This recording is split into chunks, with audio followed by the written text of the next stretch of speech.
guess I'll post an expedition at the adventurers.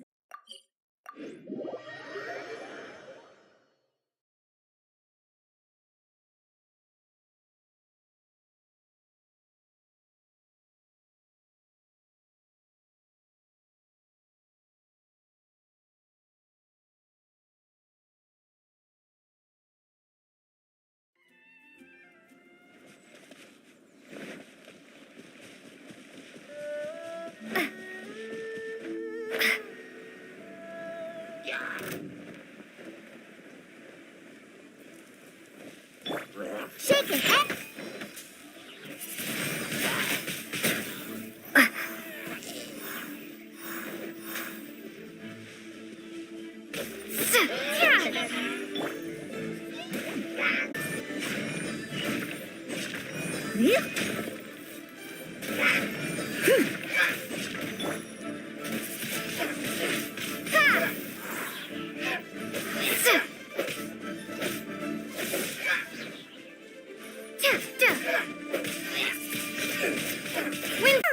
The traveler here seems to like doing that a lot, too.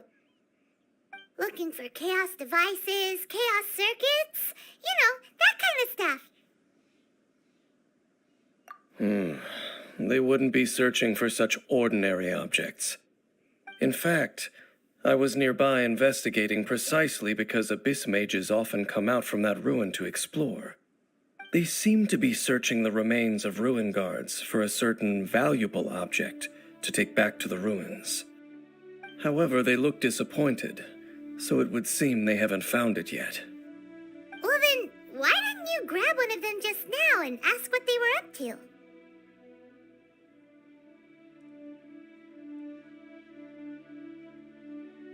I certainly don't mean to be merciful towards these monsters of the abyss, but I have a feeling that their plan with this object is of major importance to the entire Abyss Order.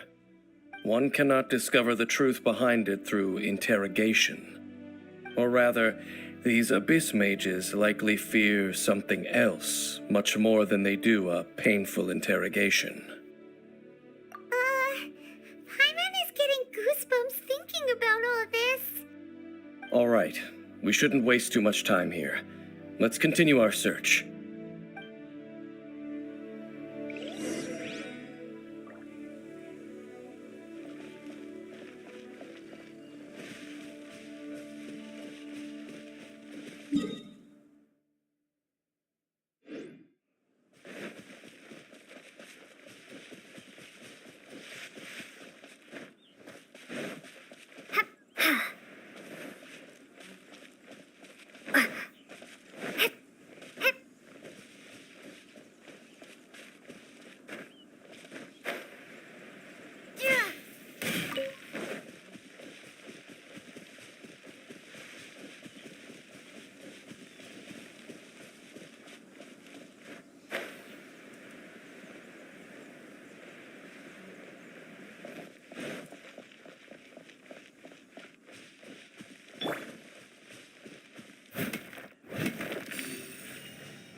A little dusty.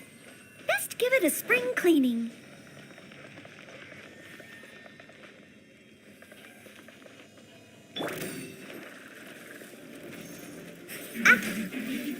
Think you can pull it?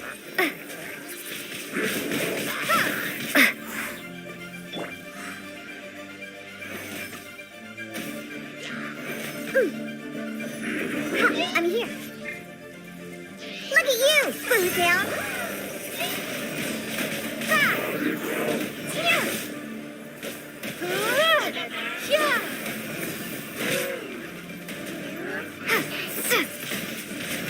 Windblade.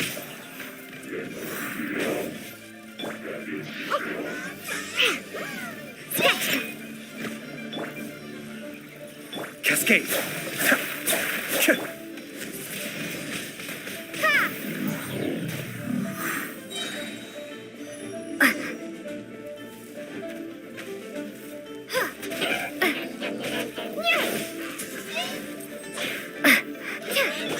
Think you can bully me?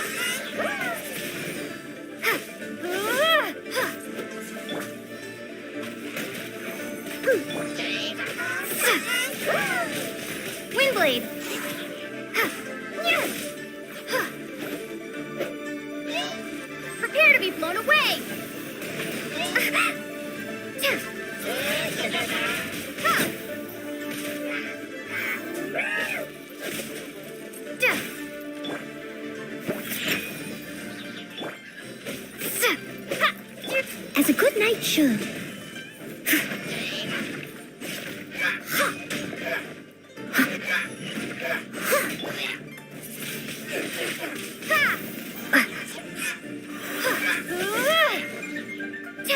Can't handle your drink.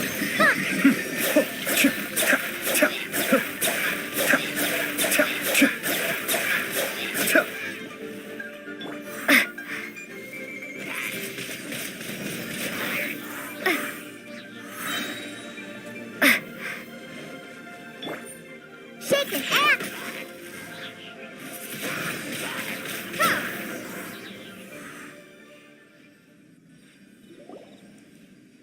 Wow, besides the Abyss Order, Ruin Guards sure are active around here. Seems wherever we find an Abyss Mage hideout, there's often a bunch of Ruin Guards roaming around too. Is that just a coincidence? Or... There are no coincidences in the world. Everything is the fruit of seeds planted long ago. Just like your appearance in that tavern, time is just waiting for those seeds to sprout. Forget it. Just some needless musings. The connection between the Abyss Order and the Ruin Guards is by no means incidental. Rather, they are both branches that have grown out and up from the same roots below. Branches? Roots? What do you mean exactly? Both originate from an ancient nation that was destroyed 500 years ago, Khaenri'ah. Huh? Khaenri'ah? Really? The Abyss Order and Ruin Guards are left over from after the destruction of that nation? Oh, speaking of Khaenri'ah, that's really a super ancient name. Oh, right. As your guide, Paimon should explain a bit here. A long time ago, the nation of Khaenri'ah was... Huh? You have memories of being there, but that nation was destroyed 500 years ago.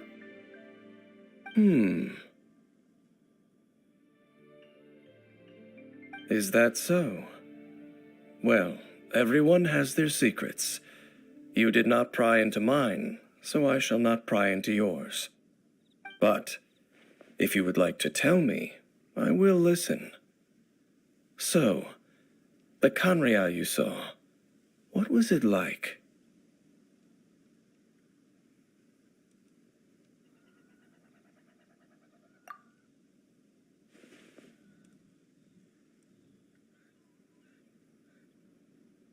So that's the complete story, huh?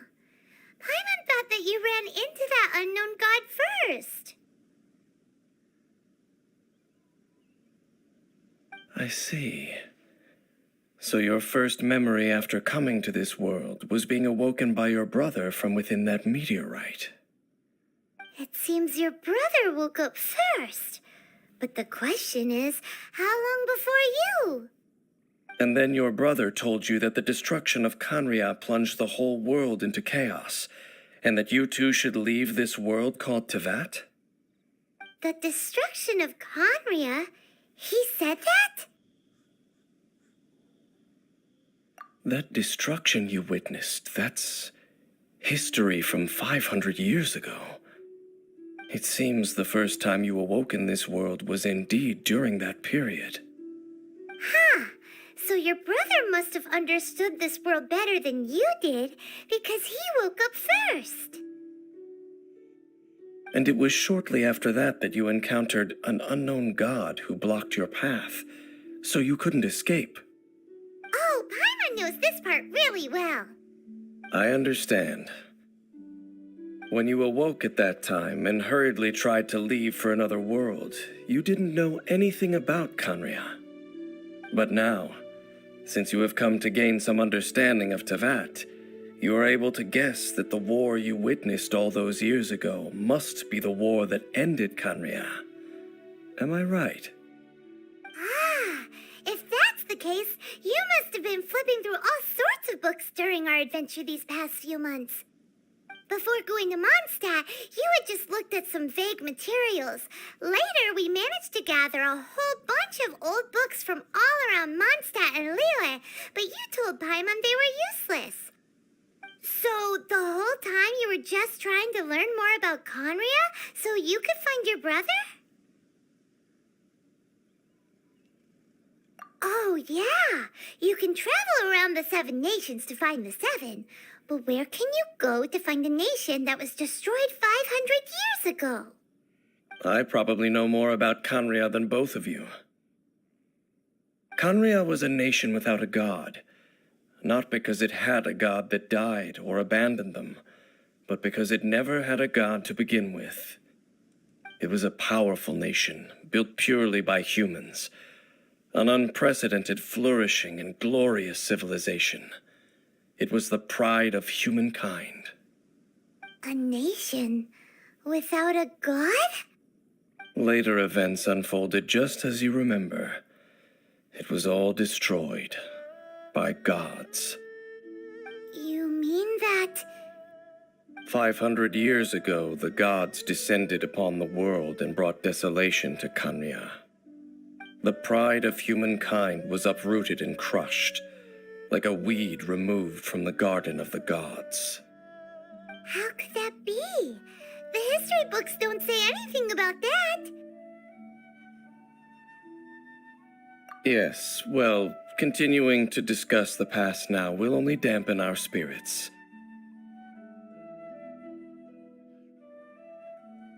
Let's keep moving. I will tell you more of what you want to know as we continue our search.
Over there!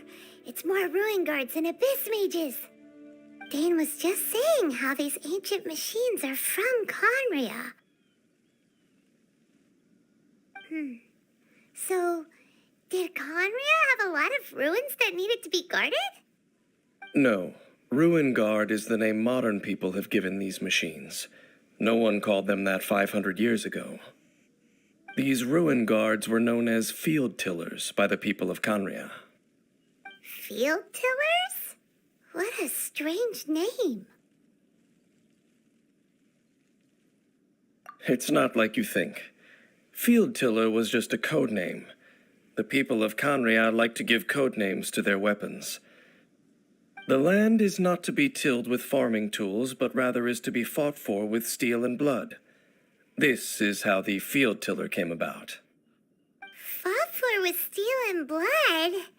Well, that's an interesting way of understanding tilling. Paimon doesn't think it's a very positive interpretation. After the destruction of Conria, these masterless field tillers went completely out of control. They wandered aimlessly over the centuries, gradually spreading to every corner of Teyvat. Perhaps resonating with the sorrow of other civilizations lost to time, they found their way to various ruins across the land, where they lie dormant. Well, that sounds so sad.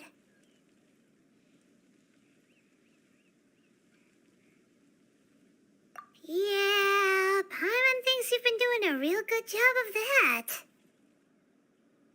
Once you understand more, those details won't mean much to you. But no matter their past, all that remains of them now is the danger they pose. So destroy them all.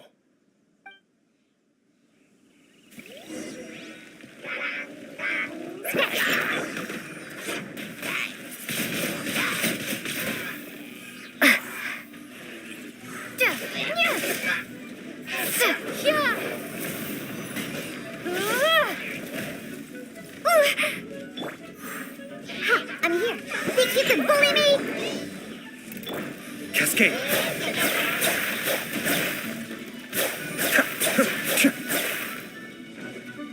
Kamisato art. Suiyu! Diana special! Ha! Ha! Yeah! Ha! Sa! Ha!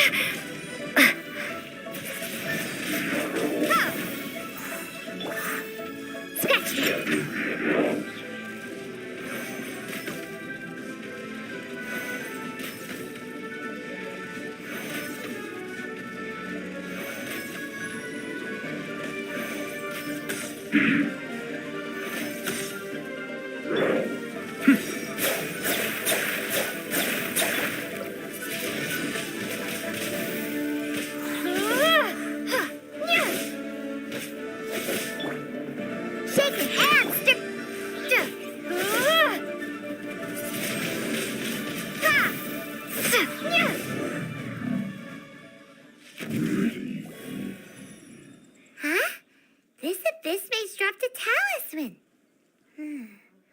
Could it be a communication of some kind? This talisman seems connected to the Abyss Herald. But why would an Abyss Mage be carrying it? Perhaps it really does contain information about their operation. But Paimon can't read the writing on it. Is that the script of Conria? Engulf the faith of the enemy in flame, and bring glory to His Highness the Prince. What? Is that what it says? Loom of Fate, initial operation. They, the Abyss, seem to be carrying out a large operation. The keyword here is Loom of Fate. It seems like they are still launching the operation, or rather, are still conducting preliminary tests. Loom of Fate? What's that? Is it literally a fate-leaving machine? From the horrible feeling Paimon's been getting, those eerie ruins are super likely to be related to this fate-leaving operation.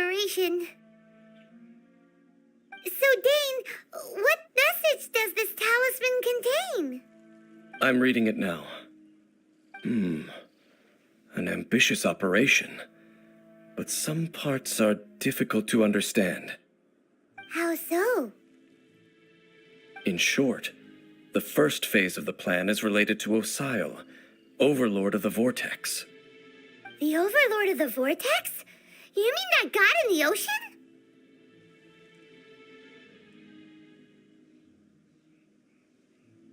What do they want with Osile? I know of your past heroics regarding Dvalin, and I also know of the Abyss Order's role in the Storm Terror incident. Though you may not have been aware of it at the time, you were thwarting an Abyss Order operation similar to this one. Last time it was Venti's old friend. This time it's a huge ancient god.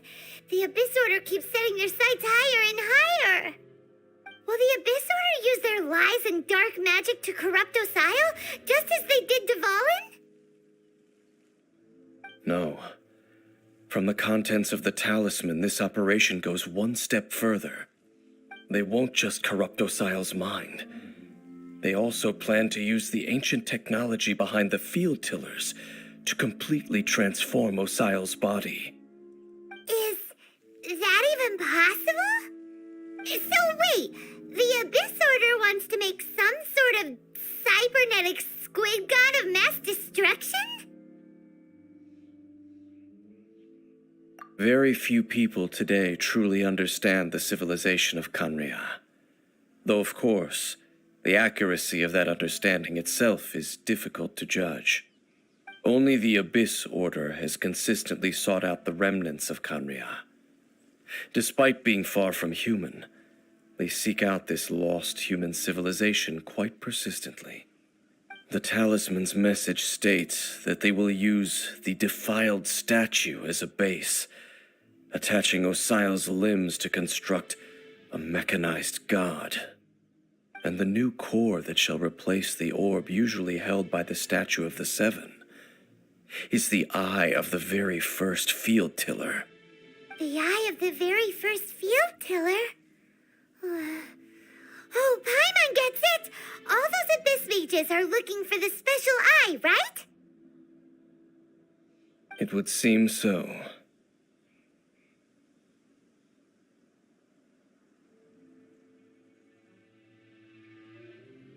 This whole thing keeps getting more complicated. But basically, it all has to do with that eerie statue of the Seven we saw, right? Yes. According to the talisman, the eye should be placed in the hands of the defiled statue, thereby imbuing the newly born god with the power to topple the divine thrones of Celestia. Oh boy, the Abyss Order sure isn't holding back with this plan. Since no one knows where the first field tiller is, how about we take the information about the statue as the starting point for our investigation? Yeah, that tone-deaf bard is too difficult to track down anyway. Let's go to the cathedral first and ask around. Maybe we'll learn something. The cathedral. Huh? What's the matter, Dane? Nothing. Let's get moving.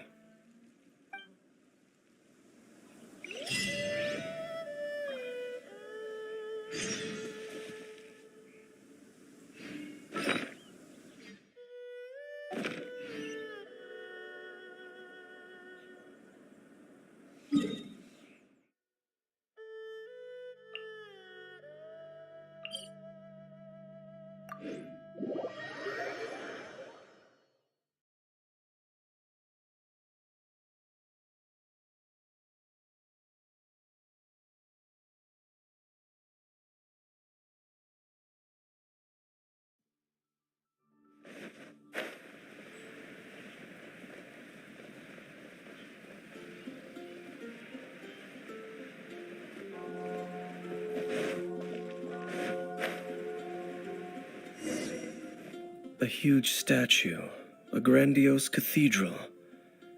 The people of Mondstadt clearly spent a great deal of resources and energy to construct them. But how aware of this was the Animal Archon on receiving this gift? And how much did he give back in return? Faith doesn't ask for anything in return, though, does it? As long as the gods have a clear conscience about it all, there's nothing I can say about it. Shh! We're about to enter the cathedral! Don't say anything bad about the Animal Archon! And actually, the Animal Archon is... never mind! I never specifically said I would enter the cathedral. I'll leave you two to mingle with the sisters. Huh? You are the honorary knight of Mondstadt. They will surely allow you to poke into these affairs with their utmost trust. Having me tag along would only make them suspicious.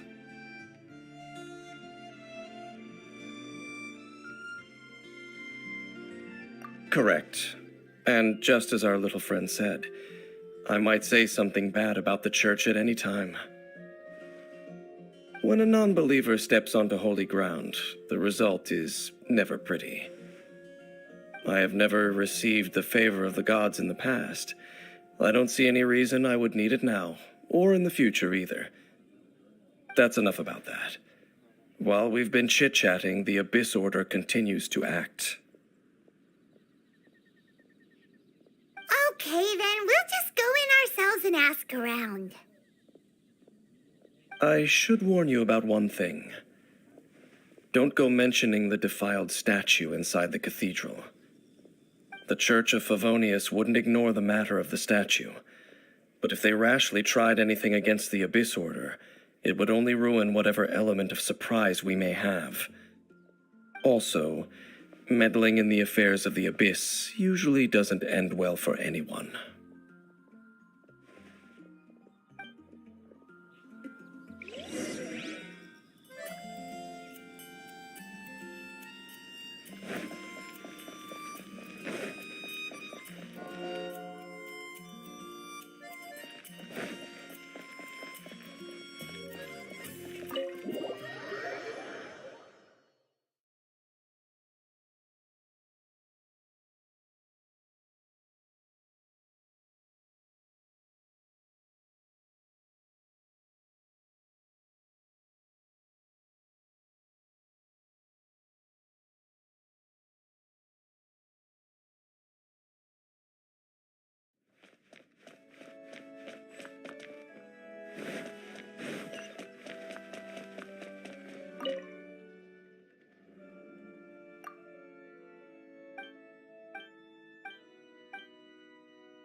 Honorary Knight!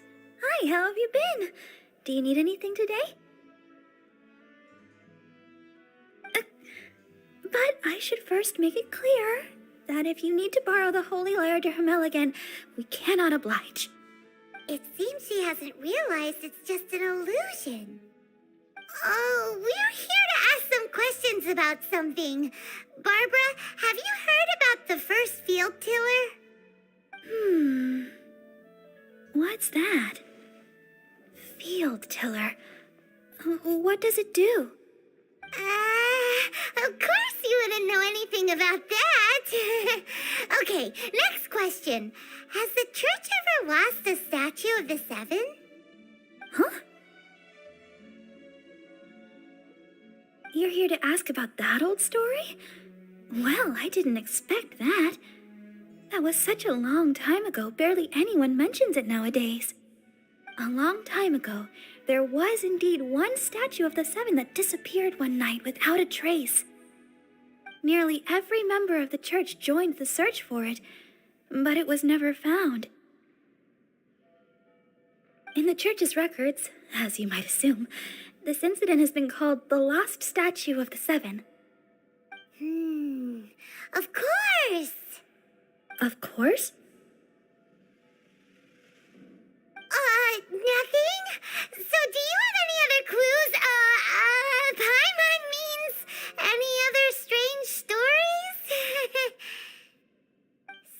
sorry, Barbara, but we can't tell you about the statue we saw just yet.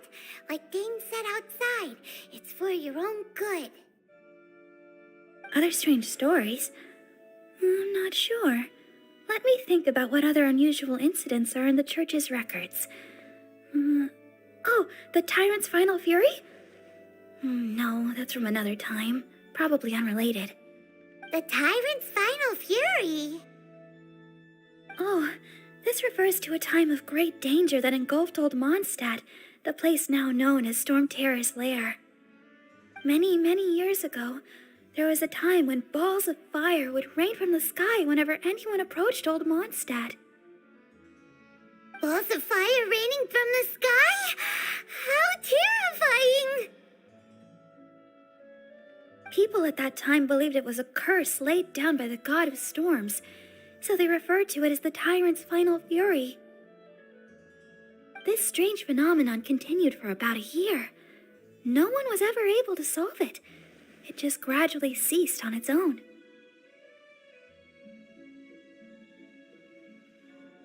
Right. Later, the theory of the tyrant's final fury became less probable in the eyes of the church. Common reasoning dictates that the god of storms wouldn't shoot fireballs. Perhaps it was something else that caused the disaster. Anyway, this incident might not be related to the lost statue of the Seven, but I just can't think of any other strange incidents that might be. It's okay. Thanks anyway. There's that pointless word, thank you, again. I can never get used to hearing it. Oh, Rosaria, it's you. If you're looking for the Knights of Favonius, they're busy with those monsters again. Those monsters? Those monsters that tried to attack Mondstadt last time during the Storm Terror incident? Wasn't that the Abyss Order? They're at it again? Indeed. They're gathering in Wolvendom, causing great unrest among the wolves. Could it be that the Abyss Order is targeting the spirit of Lupus Boreas? As for what purpose, I can't say for certain. Master Jean has already headed off to Wolvendom. I must also begin to make a move myself.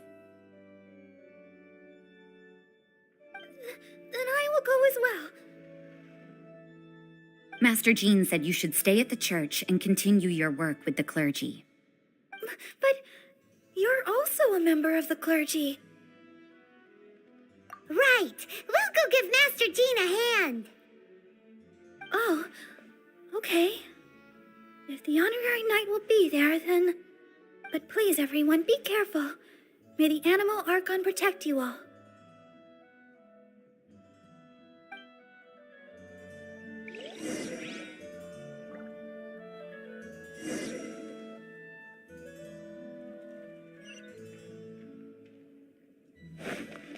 What should I get to take back to Lily?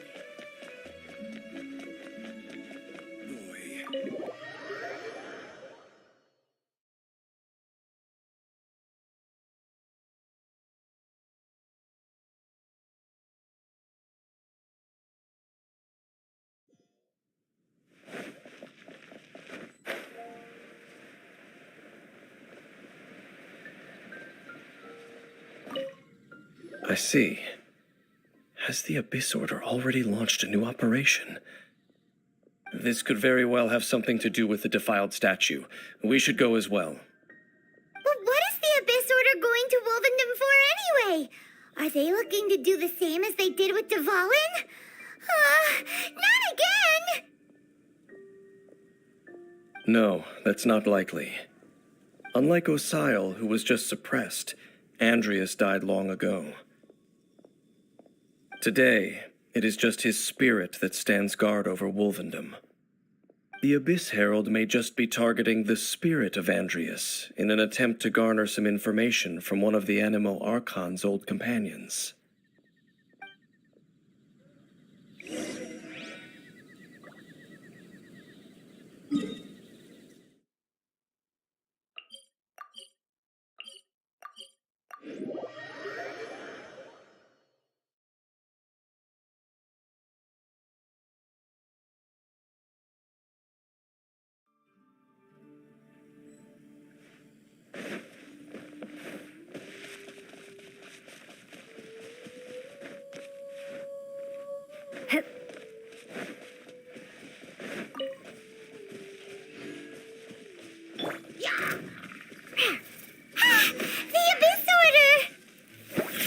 Don't underestimate the enemy.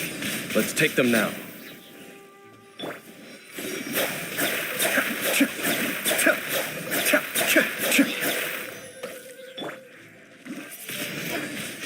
Windblade! Prepare to be blown away!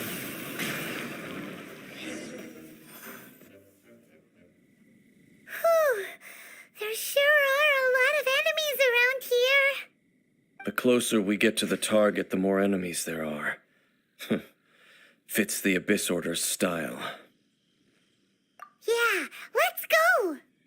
I'm not going any further. Huh? Why not? Is it because you're afraid of fluffy animals?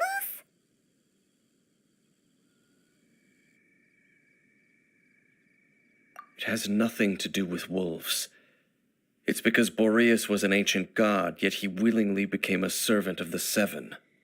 I cannot possibly agree with his actions. I don't desire any interaction with him. Besides, you're the one people like. I'm less likable.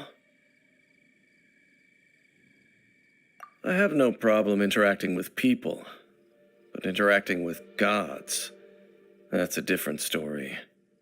It's just my opinion, but a word of advice. Always be on your guard when around gods. You shouldn't place too much trust in them, but at the same time, don't go too far in the opposite direction. Don't go trying to overthrow them or hunt them down, even if the god in question is your sworn enemy. Don't trust them and don't hunt them. That's some awkward advice. Does Dane hate the Seven, or is he protecting them? Lest I repeat the failings of my forebears, I will tell you one final fact. Huh? What fact? The destruction of the nation of Khaenri'ah by the gods is the reason the Abyss Order now seeks to destroy the nations watched over by the Seven. Well, enough chit-chat. We should get back to business. I will go take care of the remaining Abyss Order members in the area. Try and keep your visit with Boreas brief. Afterward, let's meet at the entrance to Wolvendom. Up, there he goes. What a strange man.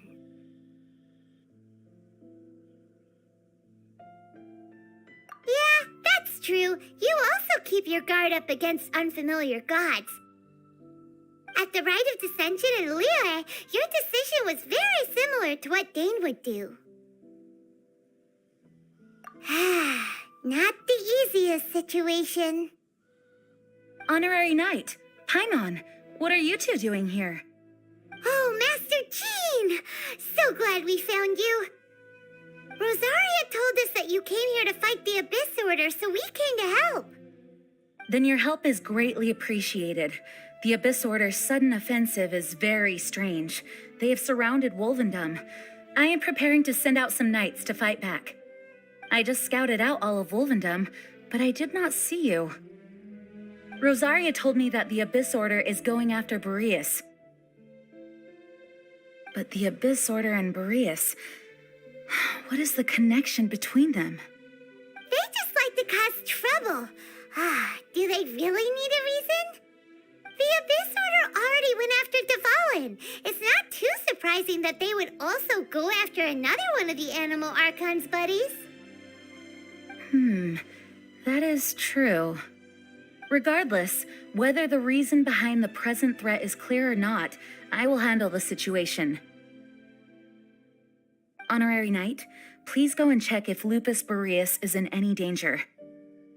This god's spirit, he does not often see people, but I hear that you have met him before. Maybe it is best that you are also the one to meet him this time. Okay, be careful. Thank you for your help, Honorary Knight of Favonius.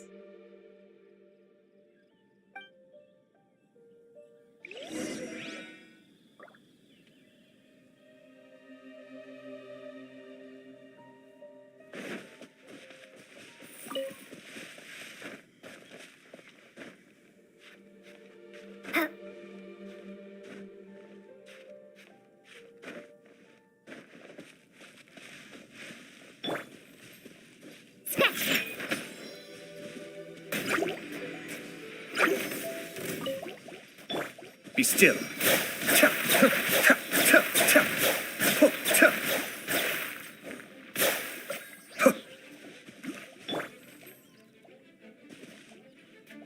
Think you can pull him?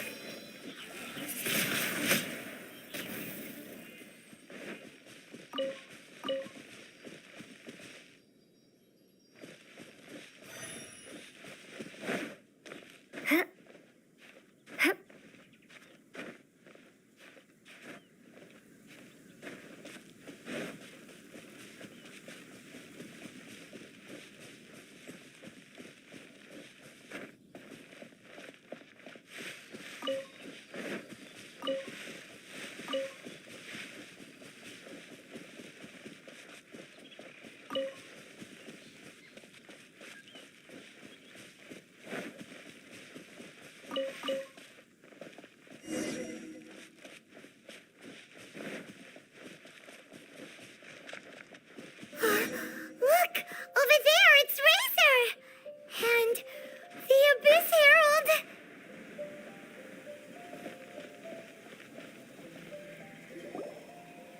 You, not welcome here!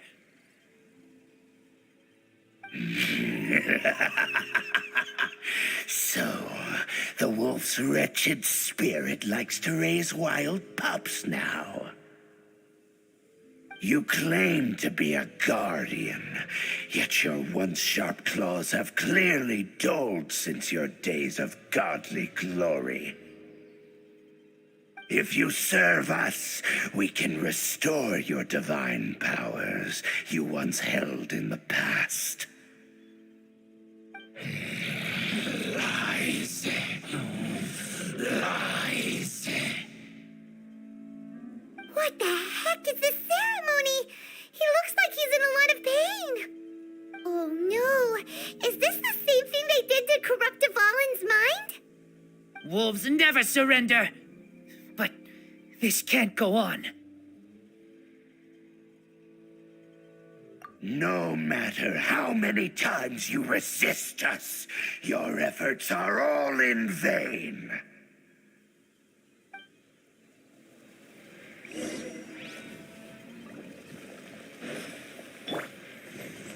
Scratch that.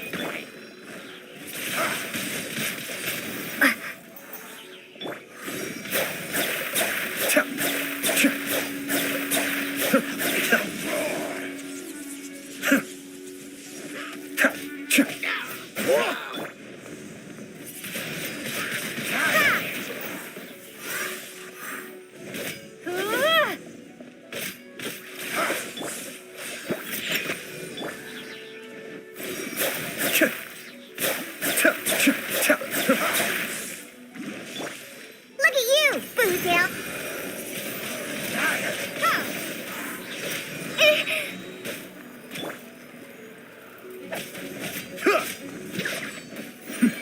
The depth's back. Think you can bully me? Cascade.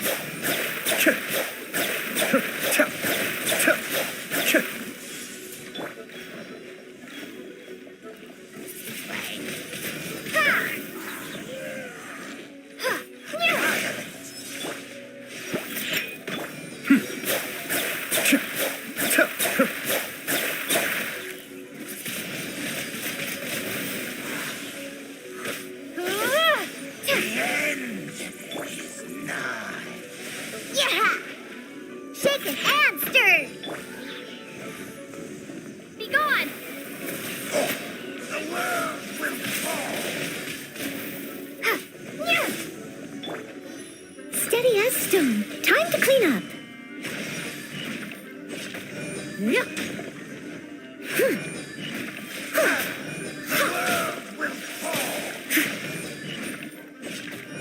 The end is nigh. Think you can bully me? Time.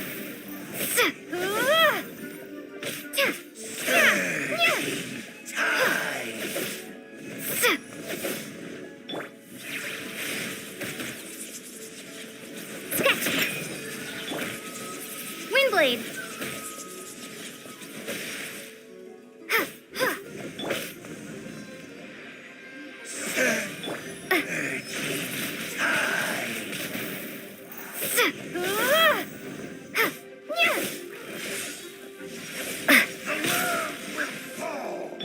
Think you can bully me?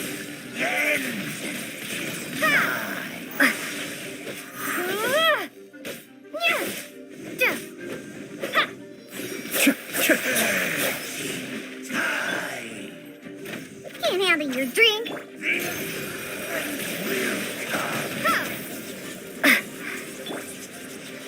Yeah.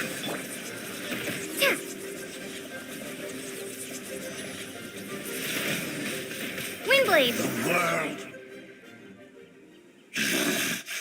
The ceremony was interrupted. How fortunate for you. How does an old spirit have such determined will? No matter. This is but a small unforeseen variable. Our grand scheme will not be affected.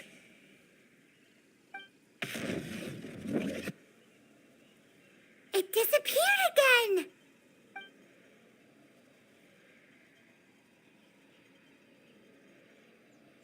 Thank you. You came. Just in time. Human Lupical, I am ashamed that you must see me in my present state. But still, the Abyss Herald underestimated my strength. Lupus Boreas never refuses trial, but scary outsider, not respect trial rules. I too didn't see the trap. Wait, so you mean the Abyss Order had everything prepared to corrupt Lupus Boreas' mind, then lured him out under the pretense of challenging him in a trial? Thank you. In the future, my claws must get sharper. You smelled danger and came here? No, we heard about the danger. Paimon's notes doesn't even know what danger smells like. Besides coming to help, we actually have something to ask you about, too. Excuse us, Mr. Wolf Guide. Do you know anything about the first field tiller? I pay no heed to the contraptions of humans. I know not what this field tiller is. Though there was indeed one human-made machine that I can never forget. It entered into my proving ground by accident, and I mistook it for a challenger. But it could not think, only fight. It was designed as a pure killing machine from top to bottom. I eventually damaged it greatly with one of my attacks. Before it fell to the ground, it fled the proving ground. By the sounds of it, it's possible that could have been the very first field tiller, right?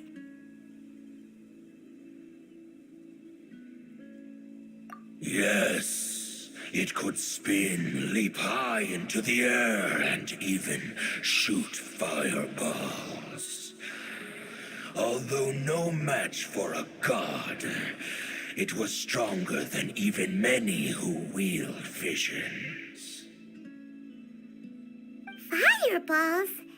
Hey, didn't we hear this somewhere else recently as well? Anyway, this pretty much proves that the first field tiller came to Mondstadt, doesn't it? It sounds like the first one was way stronger than the mass-produced ruin guards that came after. But in this story, it was damaged at the proving ground while fighting the Wolf of the North. Don't know, but did we help? Yes, you were a big help. Thanks. We need to keep keep investigating something super important. The Abyss Herald may have left, but the Abyss's forces are still attacking. You two be careful. Yes, I smell more danger.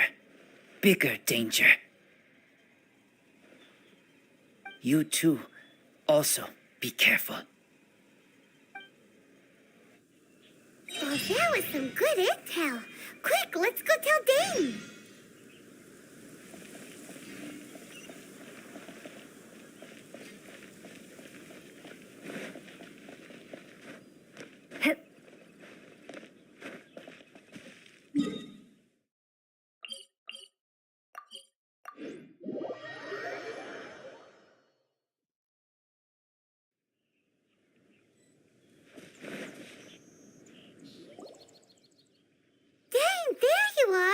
Did you see Master Jean? I saw her, but purposely avoided her. As both the Lion Fang Knight and acting Grand Master, she naturally would have some reservations towards me. If I'm not careful, one day I may find myself becoming the object of one of her investigations. But back to the matter at hand. I defeated some of the Abyss forces, but wasn't able to gather any information. Did you have more success?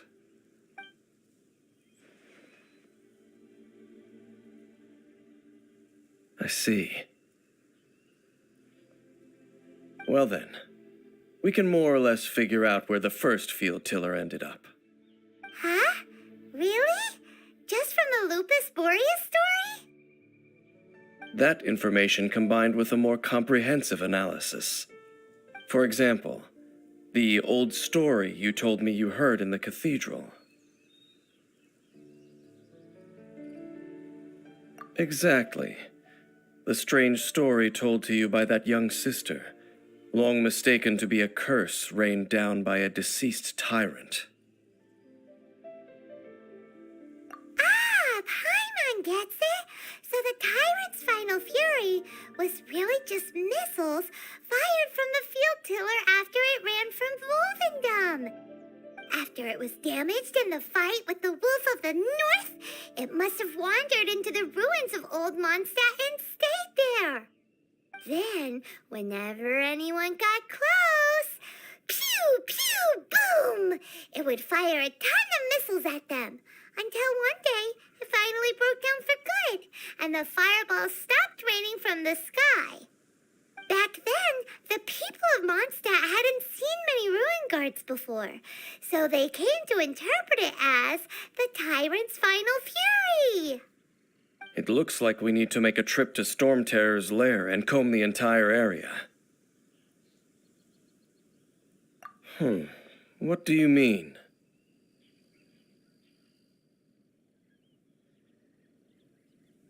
Huh? You mean... Oh, Paimon remembers too! We saw that abandoned ruin guard sitting atop the tower when we went there before. Can't forget something like that.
This is it, right?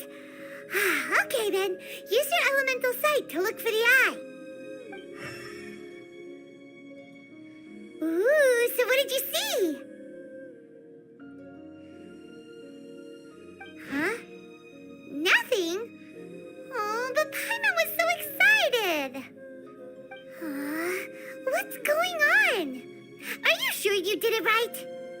This requires another method. Using elemental sight on a field tiller is of no use because it is not powered by the elements. Let me give it a try.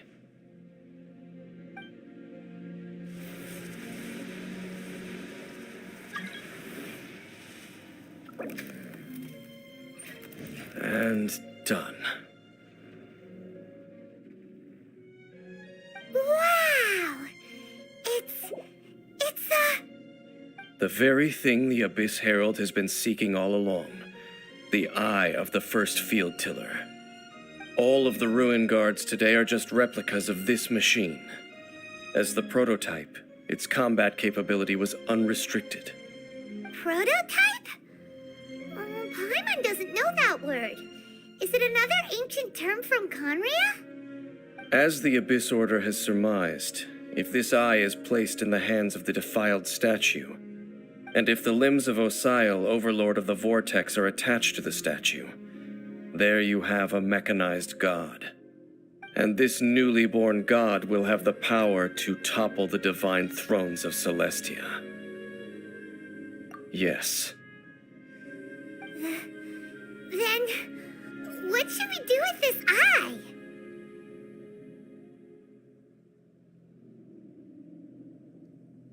No. I'll guard it myself. Huh? You? Dane? You won't go and do anything crazy with it, will you? You may doubt me if you wish, but I must ensure it does not fall into the wrong hands. No matter where we may hide it, they will find it. And as for the Church of Favonius, well, you know I don't trust them. Oh, right. But our work isn't done yet. To avoid any further repercussions, we must also take care of that defiled statue. We can't have the church get involved. Let's handle it ourselves. As for what I mean by take care of it, naturally I mean to completely destroy it. Destroy it? That's a statue of the Seven! As well as being a really important cultural relic, they're actually divine too! Well, good thing we didn't tell Barbara earlier. Otherwise she'd be going completely bonkers right now. Do the Seven really expect me to help them look after what belongs to them? Let's go back to those ruins and destroy the inverted statue. If we are lucky, we will also run into that Abyss Herald. I'll make sure it doesn't get away this time.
I'll keep this close. I must leave no stone unturned.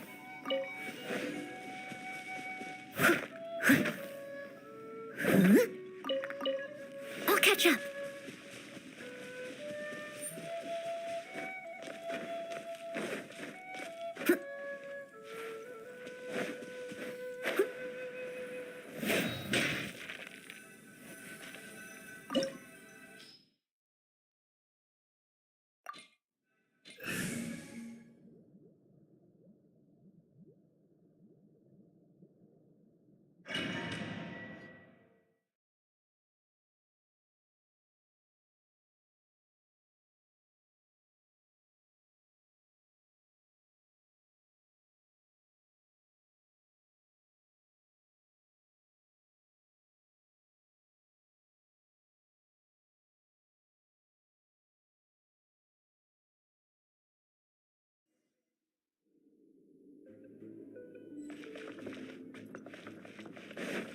So after all that running around, we end up right back here again.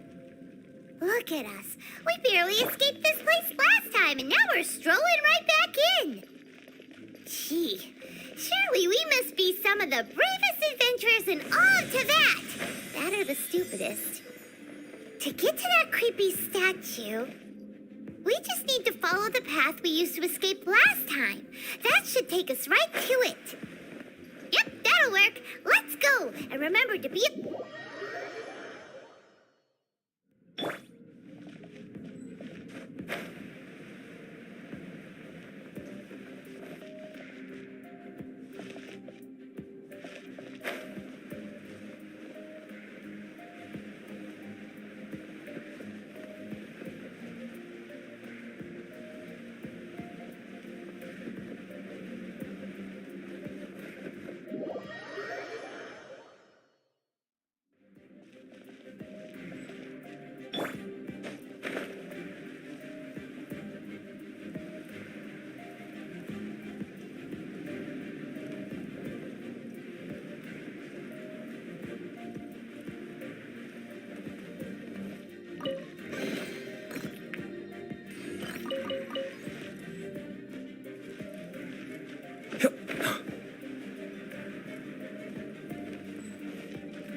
Looks like we're here. An eerie, lifeless, dark chamber. I understand the evil aura you were describing earlier. Oh, such a scary place. Be careful to not be overwhelmed by the power of the defiled statue. The Abyss Herald. It's here. You sense correctly. You are just as vexatious as ever, Dainsliff, enemy of the Abyss. I sense your soul is stained by terrible bloodshed, perhaps from your darkest nightmares, unless... Oh, and something far more dangerous. You reek of a corruption familiar to me. Then we are the same. We're both dangerous. But dangers from outside of the Abyss Order must be caught and caged. It is your words that forever reek of corruption. Time to silence you!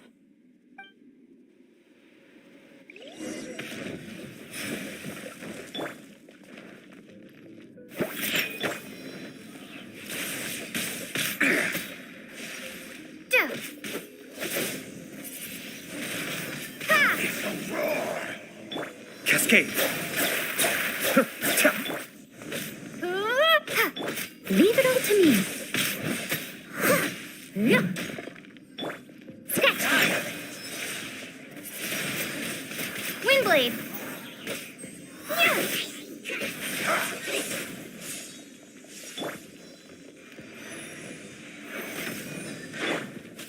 Be still. Shaking hands.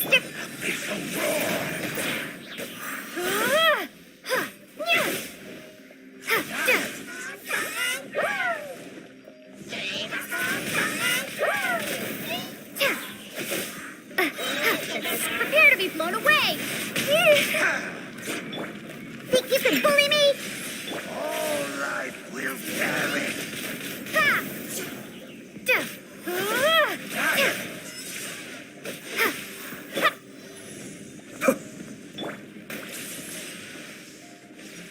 Shaking hands, Dirk.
Be still.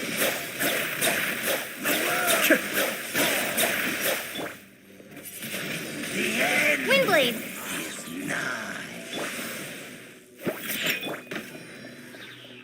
Yeah. The world will fall. Yeah.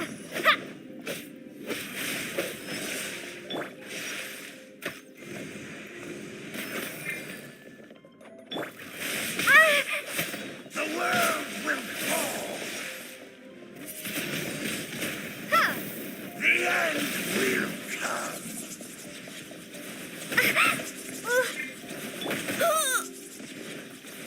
Steady as stone. Kamisato Ari. Suiyu.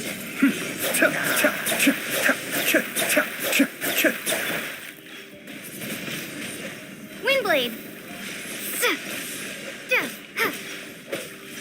All right, we'll Think you can bully me?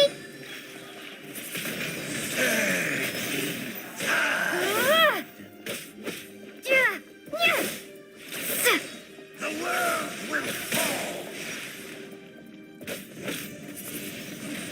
The end will come. Shaking hands. This shall rise.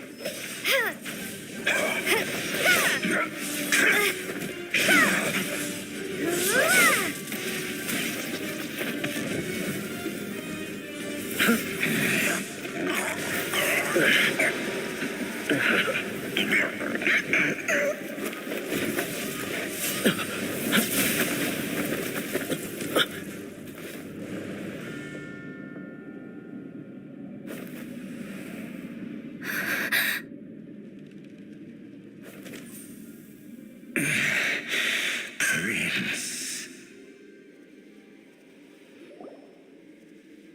Hey! Could that be?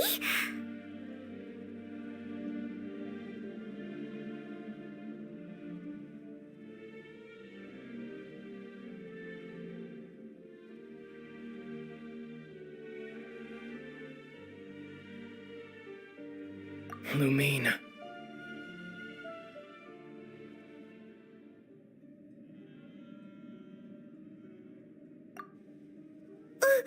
Wait! He just blocked an attack against the Abyss Herald. Your brother? And the Abyss? Lumin, why are you with Dane? Uh-huh.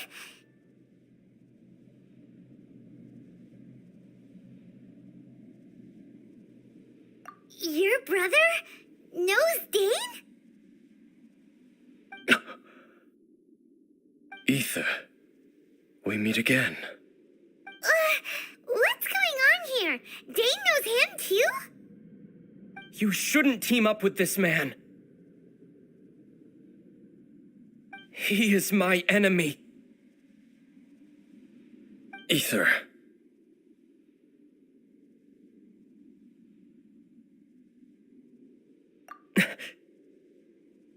But it must be said. Don't try to stop me. Don't try to stop the Abyss. That man Dainsleif was the Twilight Sword, one of the royal guards of the final dynasty of Conria. 500 years ago, he failed to prevent the destruction of Conria. A curse of immortality was laid upon him, to forever wander the wilderness, while he watched the people he was supposed to protect turn into the monsters of the Abyss. You're saying Dane is from Conria? The same Conria that was destroyed 500 years ago? And you said the people turned into monsters? You're trying to tell Paimon that the Abyss Order is not only related to Conria, but is actually the people of Conria themselves? And the whole thing about Dane being your enemy... Oh, Paimon's so confused.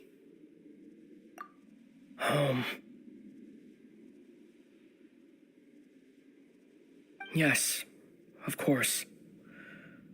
Home is wherever we are together. But I cannot go with you to the next world to find a new home. At least, not yet. Until the Abyss has engulfed the thrones, my war with destiny will see no end.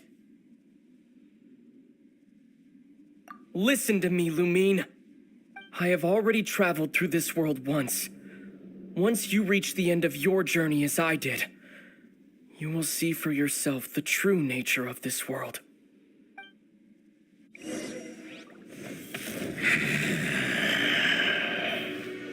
So we'll meet again. Though we need not rush, sister. I have more than enough time to wait for you.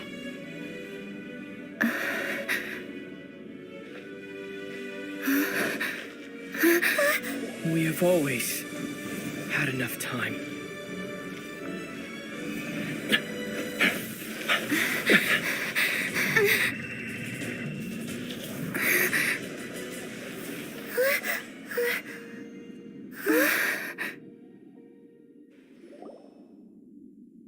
They left.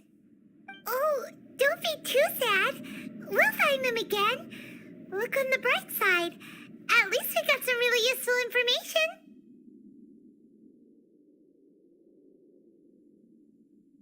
Really? Are you sure? At least now, as well as the Seven, Dane is also a key part of finding your sibling too, right?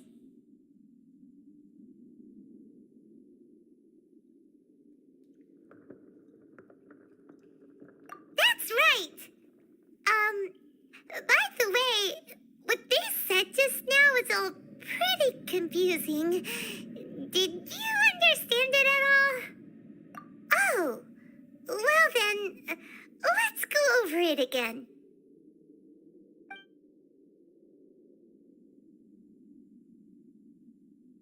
First off, that Abyss Herald called your brother Prince. It seems like your brother is leading the Abyss Order. Even the Abyss Herald answers to him. Still, we don't know for sure if he's the highest ranking leader in the organization. Also, your brother said that he wants to engulf the thrones and go to war with destiny. What the heck does that mean? Could it be he wants to destroy the Seven and the Seven Nations? Next thing, turns out the Abyss Order monsters are really what the people of Conria turned into after their nation was destroyed. This story is just plain terrifying. And Dane is from Conria too! He witnessed its destruction 500 years ago! But he didn't turn into a monster, and now he's fighting the Abyss Order. So that's why your brother said that Dane is his enemy, right? But if the monsters of the Abyss are the same people that Dane protected all those years ago, then why is he enemies with the Abyss Order now? Also, how come after all this time we've spent searching for your brother, it turns out he's on the side of the Abyss? What's up with that? Yeah, you're right. Then we can't let ourselves get down about it now. Our journey's not over yet. Let's get a move on. Time to leave this terrible dark place and get back to the surface where the sun shines bright. If your brother wants you to reach the end of your journey, show him what you're made of.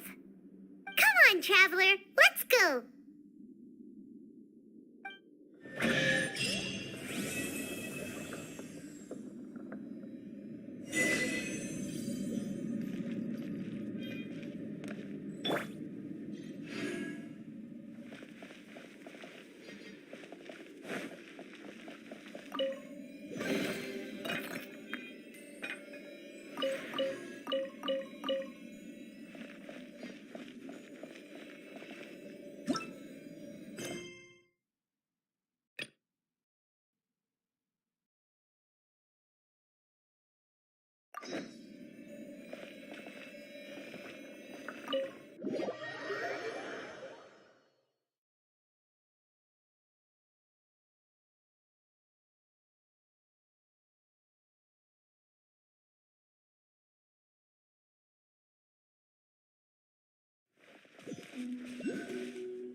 If it doesn't ruin a drink, it is a treasure.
mind your brother would have sided with the Abyss. Well, keep your chin up. Paimon believes in both of you. And when the going gets tough, the tough get going. Right?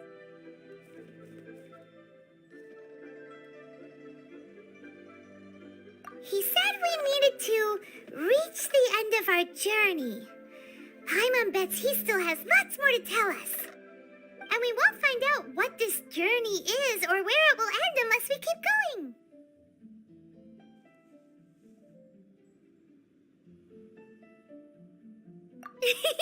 Then Paimon will be sure to keep up the good work.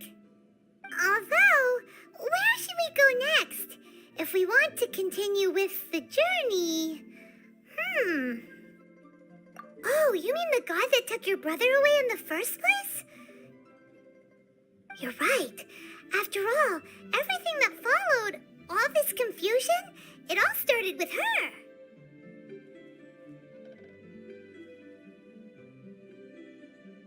Yeah, Paimon bets she's the key to understanding this whole mystery.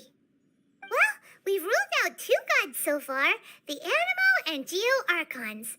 So, next... Paimon doesn't think we can simply walk into Inazuma. Zhongli said it was a closed nation. We'll have to find some other way in. Why don't we ask someone from Inazuma how to gain entrance?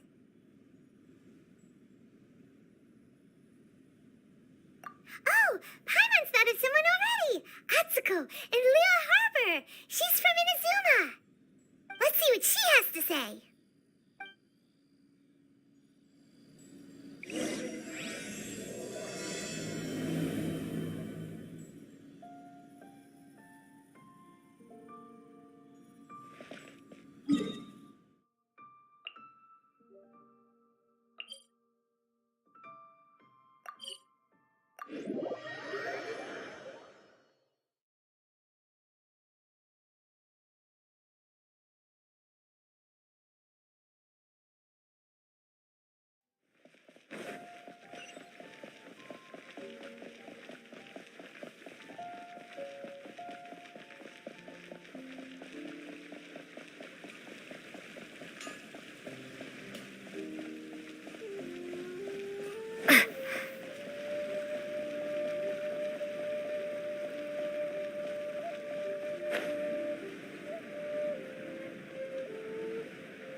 Oh.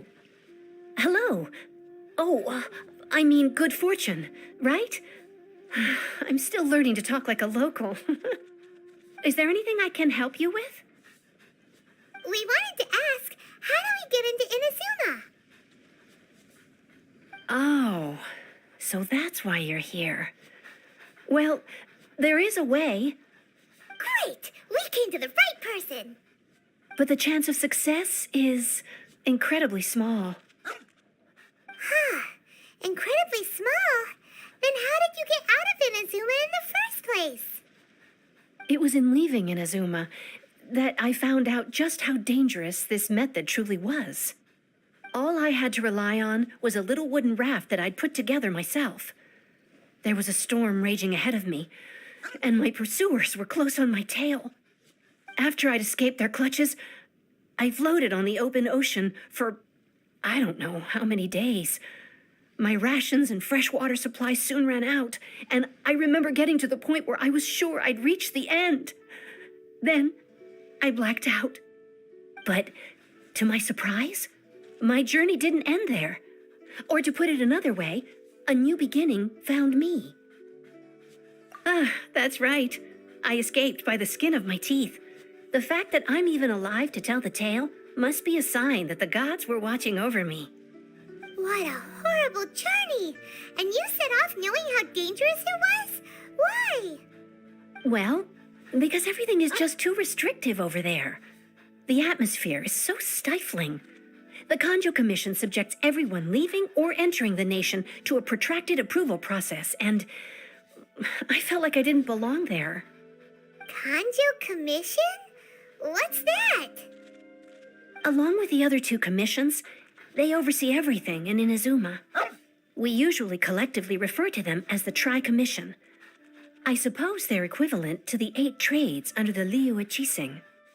One of the obligations of the Kanjo Commission is to conduct rigorous identity checks on all individuals leaving or entering Inazuma. All non-nationals are processed centrally on Rito upon arrival. Meanwhile, the Tenryo Commission is responsible for implementing the recently promulgated Vision Hunt Decree. They act like the executive arm of the Raiden Shogun's rule, loyal, yet unfeeling. It doesn't feel good to speak ill of my home like this, but after spending so long under that oppressive atmosphere, I begin to lose all hope for the future. What I mean to say is, unless you have an extremely compelling reason to go to Inazuma, you should abandon your plans of trying to get there.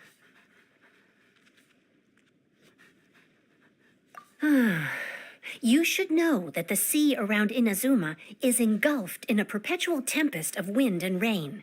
Supposing you survived that, you would still need to get past the samurai guards that enforce the Sakoku Decree, the closed nation policy of Inazuma.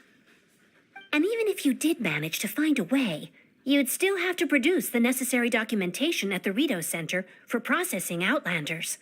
Otherwise, you'd be kicked out immediately. Seems like they really don't want anyone setting foot in Inazuma, huh?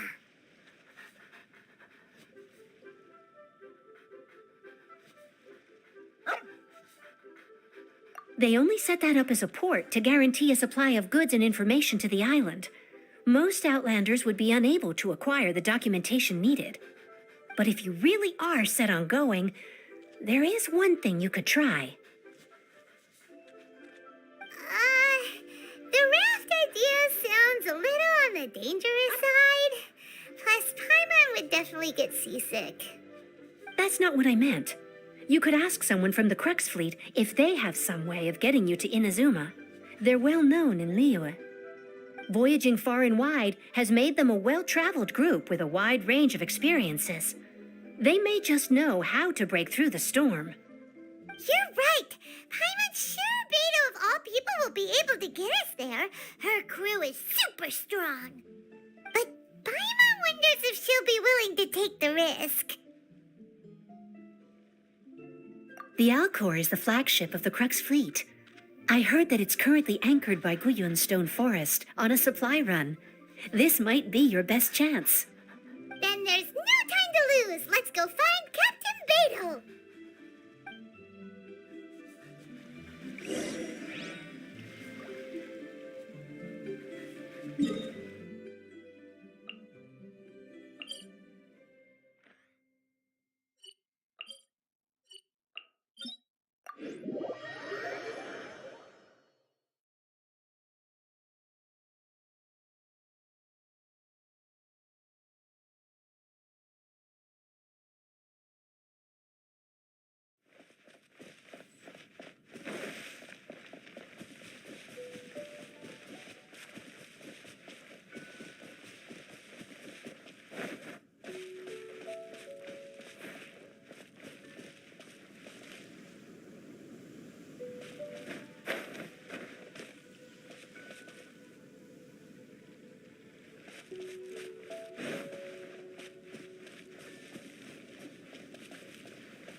if it isn't the Traveler and Paimon. I knew you guys would come. Paimon? What a fascinating being. You two give off not only the essence of wind and earth, but also of... yes, the stars. Huh? The fragrance of what now? That's the weirdest compliment Paimon's ever heard. Pay it no heed. I mean only to say I am certain that it is by fate, not chance alone, that we should meet. And that gives our encounter meaning. This young man is Kaidahara Kazuha, a temporary addition to my crew for reasons I won't bore you with. Occasionally, he opens his mouth and flowers come out instead of words. With this fine ship and the soft sea breeze, would it not be romantically irresponsible of me not to acknowledge it with a line or two of poetry? Well, I can't argue with that. Okay, then. Once the clash is underway, I'll give you a chance to perform. Only if the mood takes me, of course. Poetry for poetry's sake tends to lack meaning. Hey, you don't want to pass this opportunity up too easily, especially seeing as our great hero here might be in attendance. Oh, wait a minute. What's the clash? Also, just to clarify, by great hero, do you mean... Huh? I thought you might be here to sign up. You're telling me you've never even heard of it? The Crux Clash is a martial arts tournament that I hold. There'll be a whole bunch of folks taking part to showcase their talents. There are 2 important rules. 1, competitors must be renowned fighters. We want those with real martial arts ability, not just people taking part for the fun of it. So, you've got nothing to worry about there. I don't think there's anyone out there who hasn't heard of you. 2, you can't take part if you've got a vision. Otherwise, things get a little one-sided. You must be feeling confident, but you might want to watch out. There are a few crouching tigers and hidden dragons lurking around in Liyue. And with Liyue's savior taking part in the tournament, now that's gonna turn a few heads. I think we can expect a healthy turnout this time. But we didn't come here to take part in a martial arts tournament. Well, before you dismiss the idea completely, you might be interested to hear that the prize this time round is particularly sought after. Get this. It's a masterless vision. Supplied by myself, as a matter of fact. If the tournament champion can reawaken that vision, it belongs to them. Is there really such thing as a masterless vision? When a vision bearer dies, the light in their vision will fade away. But the shell that housed that light remains. As for whether this shell has any practical application, well, this remains to be seen. But my intuition tells me that while it remains in the world, it may just be possible for someone else to inherit it. Yep, and the way I see it, a vision is a badge of recognition from the gods. So if anyone's able to rekindle it, it's gotta be an individual of exceptional strength and talent. Organizing the clash is my way of uncovering hidden talents. And hopefully this time, getting a vision to glow again. So if you don't have a vision, this is the perfect opportunity to get your hands on one of your very own.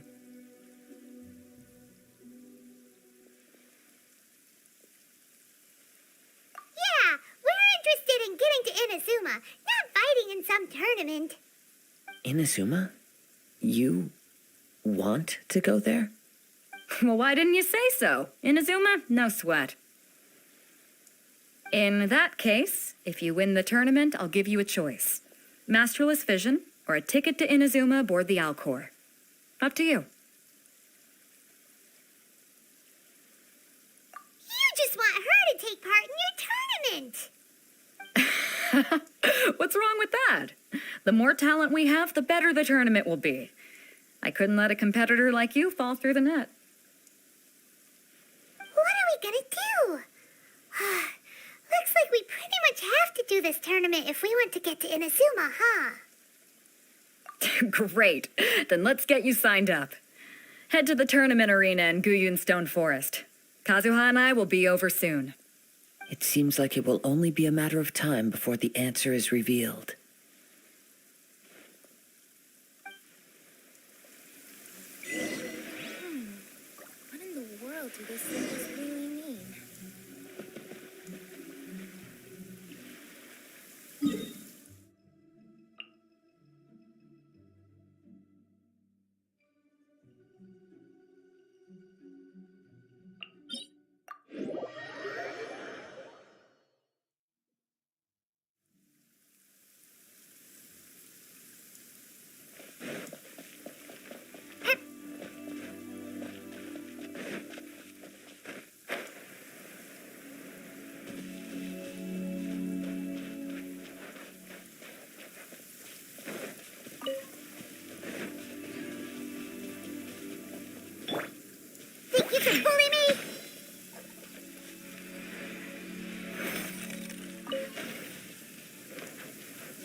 no stone unturned.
Before we sign up, let's see who the other competitors are. Beto said that they had to be renowned fighters. Who will we be up against?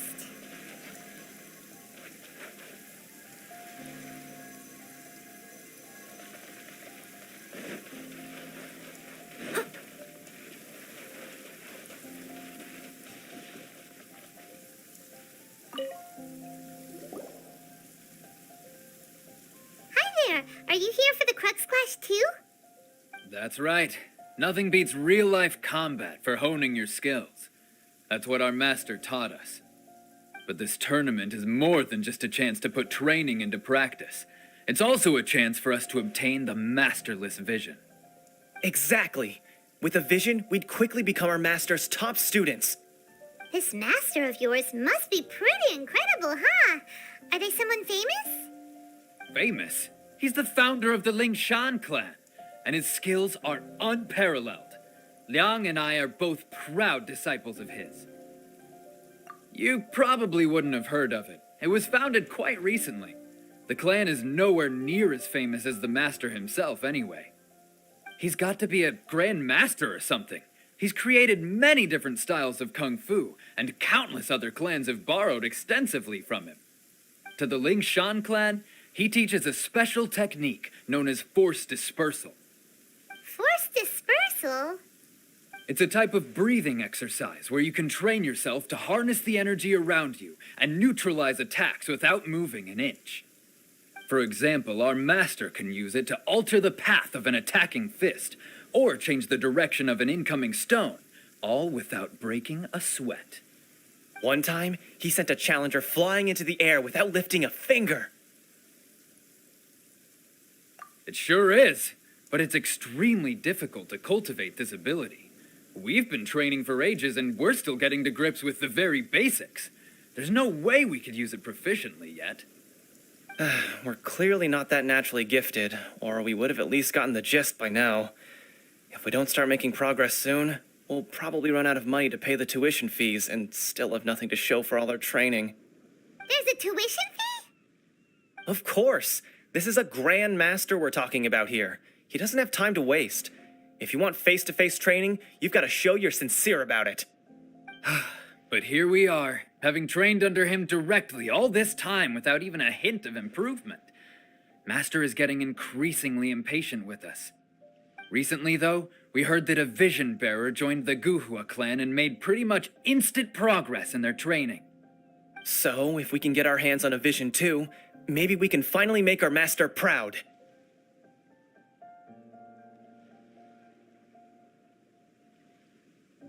Well, we have to try something new. Otherwise, we're stuck in the same situation. Exactly. It can't hurt to try. And if it turns out it does work, the Ling Shan clan will go down in history. Folks will come from far and wide. Heck, we could even become the dominant martial arts clan in all of Liyue. See you in the arena.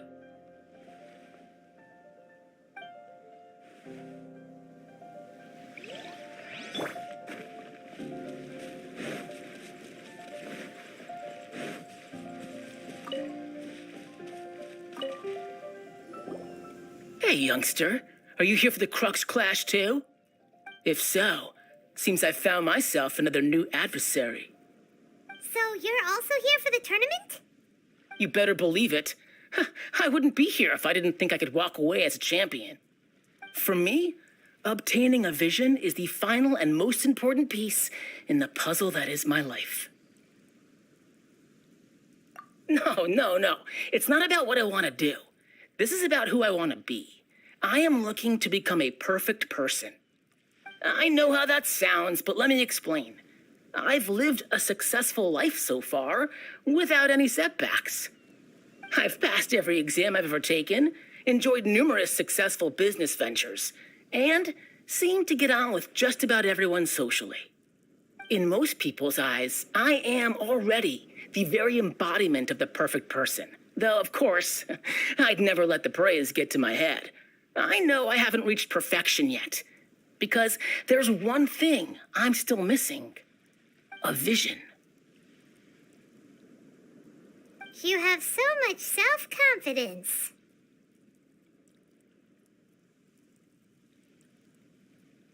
That's not important. I have a contact in the Crux fleet who was happy to vouch for me. So they very kindly made special arrangements on my behalf. I've also brought along a bit of an entourage for moral support. It's such a blessing, really, to have so many good friends in my neighborhood. Of course, I also put in a few good days' practice, concentrating mostly on rare and esoteric styles of Kung Fu. As a high achiever by nature, I'm confident I've done enough to guarantee my victory in this tournament. I seem to have gained another fan. Don't let my aura overwhelm you, though. You'll need your wits about you today. Now then, if you don't mind, I need to finish my pre-competition routine. It's not too long now before you'll get to see me in action.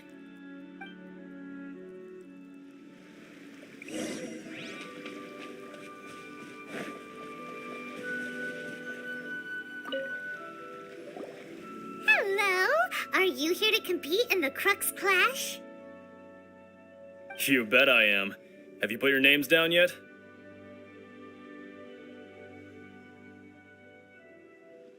Well, I'd have a look at the entrance criteria if I were you. Then allow just anyone to take part. The Clash is a comprehensive test of fighting ability. Anyone who turns up for show over skill is gonna get their butt handed to them. Nobody wants to see that, right? Yeah, we heard a rule about that. So, Paimon's wondering, are you a renowned fighter? Me? Only a former runner-up in the Chihu Rock Freestyle Combat Summit. Oh yeah. Aha. Also, that doesn't sound like the most official tournament out there. What? You... Nonsense.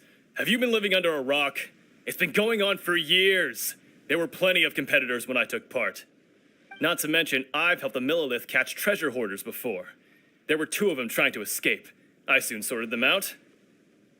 They tried to sneak past me under the cover of darkness. They didn't know what hit them. I planted a left hook on the skinnier one's face and sent him flying. Then, the big guy pulled out a knife. I stood my ground, of course. A roundhouse kick sent the blade hurtling into a beam above us. I told you. Unarmed, outnumbered 2-1, but I still got the upper hand. I'm not saying I came out completely unscathed, of course, but the fact remains that I did manage to subdue the both of them, and hand them over to the Millilith. I received quite the commendation. Oh yeah. But for us, even 4 or 5 treasure hoarders at a time is all in a day's work.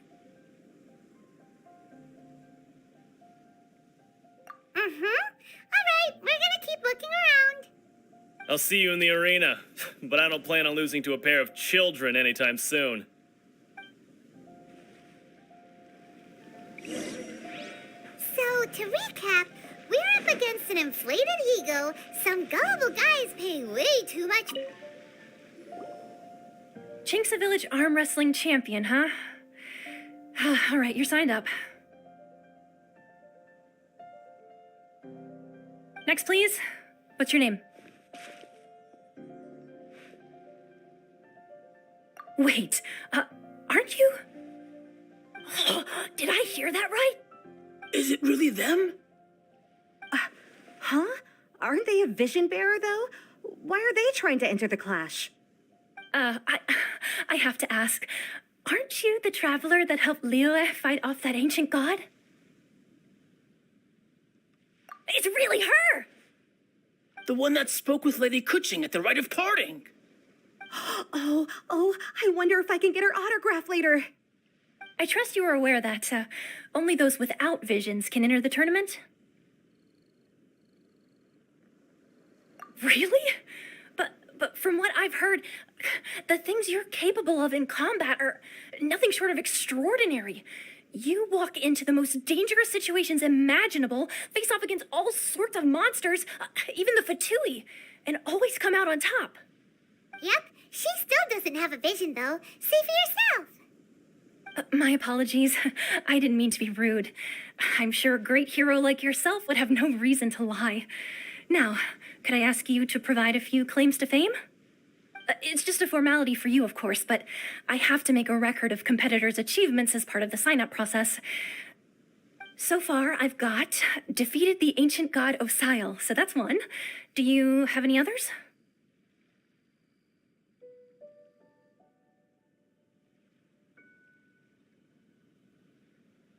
Yeah, put that down. And also, defeated the Fatui Harbinger child. Whoa. Might as well declare her the champion already. I wonder if it's too late to withdraw. Okay, that's plenty. Actually, this is the most dazzling track record I've ever seen. By a long shot. Right, your registration is complete. Now, a brief word about the prize. A great hero such as yourself can surely only be here for one thing. To win the tournament and claim the grand prize, namely, a vision. Oh, we're not here for that. We're here because Captain Beidou promised to take us to Inodzume if we win the tournament. There's another prize, too? Oh, first I've heard of it. Beidou must have upped the stakes this time to attract top talent. But why would anyone want to go somewhere as dangerous as Inodzume? I see. So, I take it you discussed your terms with Beidou in advance, then? Well, I'm sure a great hero has an important reason for being here. Anyway, the qualifying rounds are about to begin. I'll leave you to your preparation. Hey, so Paimon's thinking about that whole no vision bearers rule in this tournament. Even though you don't have a vision, most people in Teyvat think that you can't manipulate the elements without one. So Paimon thinks you probably shouldn't use your elemental abilities during the tournament. You know, just to avoid any misunderstandings. In any case, looking at the competition, it should still be pretty easy for you to win, even without using any elements, right? All right, it's showtime! You got this! You seem like you're raring to go. Are you ready to compete? Good. Then please follow me into the arena.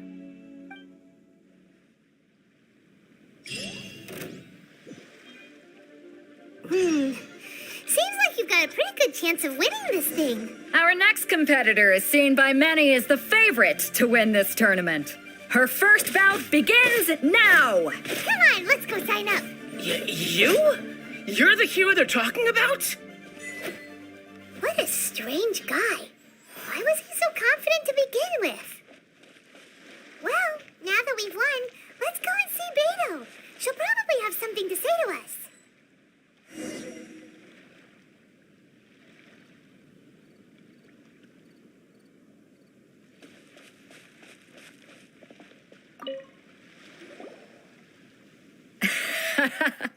I knew I wouldn't regret introducing you as the favorite.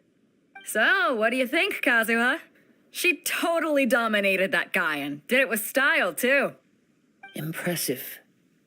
But I also observed our favorite exercise some restraint, as if to protect the opponent from serious harm. Well, I fought my fair share of battles, both big and small. And I say, after the show she put on just now, she's more than convinced me of her ability. So come on. We all know you've got a wide vocabulary in there. Can't you spare a word or two to congratulate our up-and-coming champion? All right. Let me think how to aptly phrase these words of praise. You fought well. All right then. I was thinking your inner poet might want to join in the fun, but I guess I shouldn't put you on the spot like that. You know, a lot of competitors came to me saying how surprised they were that Liyue's hero was entering the tournament. And since you signed up, we've had many others do the same, with more than a few top-tier fighters among them. I'm sure lots of them are here to find out how they stack up against you.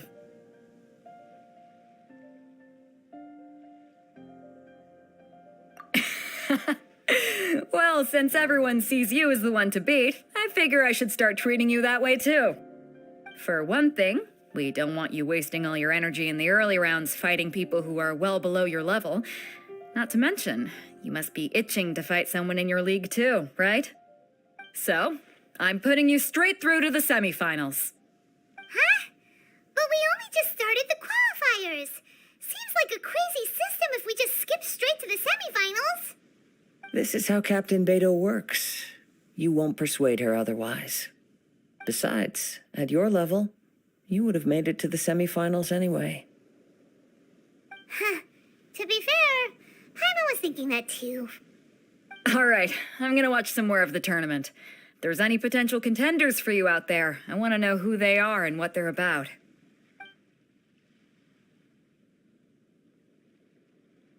We're finally here, folks. The real show is about to begin. The captain seems to have high hopes for this tournament. I have not seen her so excited in quite some time. Your opponent has fought many rounds to get to the semifinals. This makes him a seasoned warrior. You may well be stronger than him, but this should not give you cause to lower your guard.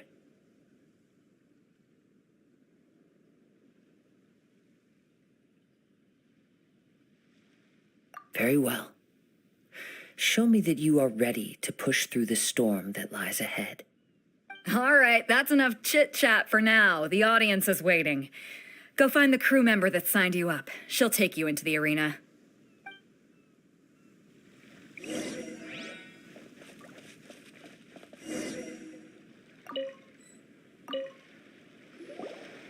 Your opponent in the semifinals is new to the Crux Clash, but he has quickly become the dark horse of the tournament. I do not doubt your abilities, but I would suggest that you make sure you are fully prepared before you begin. Relax. My girl's at the top of her game. She ain't gonna lose. Okay, follow me. At last, the moment we've all been waiting for. The semifinals have begun. Who's it gonna be this time? The hero or the dark horse? I don't care about the prize. You're a strong opponent. That's what I'm here for.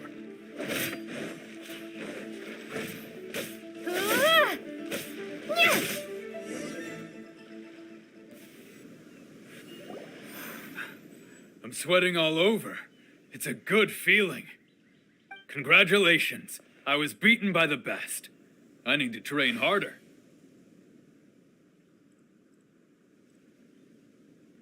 Right. For a moment there, Paimon was a little worried. If you had a vision, you'd definitely be one of the strongest around. I wanted a vision once, when I was a kid. People said that if you're strong enough, you'll have your chance to get one. But mine never came. I lost interest eventually. You can't depend on a vision like you can your own body. I've fought and won against vision bearers before. The power they have was given to them by the gods. I don't envy it. Huh? You mean you didn't sign up to try and get your hands on that masterless vision? No, I didn't. I only wanted to pit myself against other fighters and see who was the strongest. Only in defeat can you understand your weaknesses and learn from them. So I'm pleased with today's outcome. I don't often have the pleasure of experiencing defeat. Wow! Now that's true strength talking. If you have the chance in the future, please come and spar with me again. I will be stronger next time. By the way, do you know who else made it into the finals? Is it gonna be someone even tougher than you? Whether they'll be as tough as me, I don't know. But what I have heard is that they're extremely quick. So don't get too cocky. There he goes. Maybe we should ask around, see what we can find out about our opponent in the final round. Paimon thinks we might need to up our game a little. Ah, it's you! I watched your match. What a stunning performance. I myself was eliminated in the third round. Shame. If only I could have advanced one more round. Maybe next time, huh? By the way, do you happen to know who else advanced to the final round? Why, yes. He's the same one who defeated me. He is a formidable opponent, quick on his feet and swift to take advantage of his opponent's missteps. I faltered for but a brief moment, but before I knew it, he had me on the floor. Given my stature, I have no fear of squaring off with physically strong opponents. But faced with a nimble, agile opponent such as him, I found myself completely out of my league. Still, I'm sure he'll be no match for you.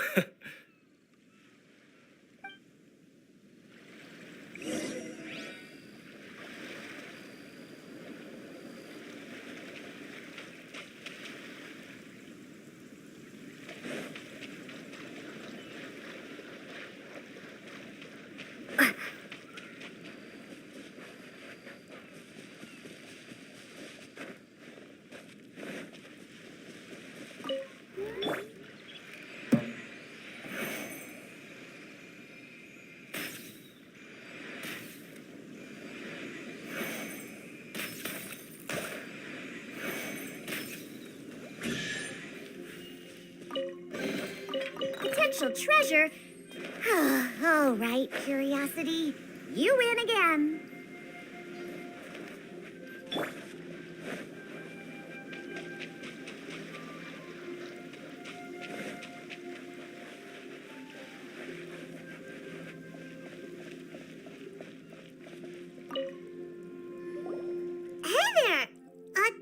Where did the other guy go? He tried to use force dispersal to deflect a punch, but instead he took it straight to the nose. There was blood all over the place. His opponent was pretty freaked out by it. He kept asking him, "Why didn't you dodge?" But he was pretty much out cold by that point and couldn't reply. "Why don't you dodge?" they ask. Because to not dodge is the very essence of Lingshan clan kung fu. It's just that he hadn't quite mastered it yet. Don't even get me started. I spent all my energy helping him get from here to the boat to take him back to the harbor. But by the time I got back, my scheduled match time had already passed and I had to forfeit. I don't dare tell my master about this, otherwise I'd never hear the end of it. Sorry, I shouldn't be complaining in front of you like this. I'm afraid I'm still a bit out of sorts at the moment, so I probably won't be able to help you with whatever you were here to ask me about. Oh, all right then. Hope your buddy makes a swift recovery. Hang in there. Thanks, I'll do my best. We still haven't got any useful information yet. Maybe we can go talk to Beto. Surely. You gave an outstanding performance. Truly commendable. I could sense that you're not familiar with bouts of this kind, and it could have cost you the match. But you were quick to adapt and managed to claim victory over your opponent. That is a most invaluable skill. In fact, I discerned this not from what I saw, but what I heard. The ground beneath your feet and the pattern of your breathing. But it is nothing remarkable, for I discerned nothing more than Captain Beto did. He's right. But in my case, I was purely relying on previous experience. I guess not using your elemental powers must be quite new for you, huh? We wanted to ask about who our opponent will be in the final round. Do you think they'll be stronger than the one we faced in the semifinals? Not exactly. Contenders that reach the finals aren't necessarily stronger. They tend to have something unique about their style. As for the guy you'll be facing, his skill lies in his speed, and he has superior form. It's also obvious that he's seen his fair share of battles. What's the matter? Worried that you've bitten off more than you can chew this time? If that is the case, then I have a proposal for you. Let's go somewhere a little quieter, shall we? I haven't properly introduced myself yet. In the land of Inodzume, I was a wandering samurai. Yeah, we could tell that from your getup. But at the same time, when you talk, you don't really sound like someone who's used to waving a sword around. It is true that I am versed both in literary and martial traditions. But on the straggling path of a wandering samurai, is there harm in acquiring a surplus skill? I do not mean to flaunt my martial prowess, but I myself have witnessed reputable fighters hailing from across the lands. I do possess some knowledge regarding your opponent's particular skill set. Given your talents, a few hints from me will be all that's necessary to bring your opponent down. Hang on. Don't you think you're bending the rules a bit there? Gathering intelligence is an essential part of any duel. You must know your enemy. Besides, our favorite here has fought many battles on their journey from Mondstadt. Such impressive feats require more than just bravery alone. You betcha! Wait a second. We never told you that we've been to Mondstadt. Does one not leave a trail when traveling through the wild? In return, nature also leaves its traces upon you. However, there is only so much that can be discerned from these traces. I sense that many things about you elude me still. These are the things I am curious to know about. Come with me. Some post-match entertainment is in order.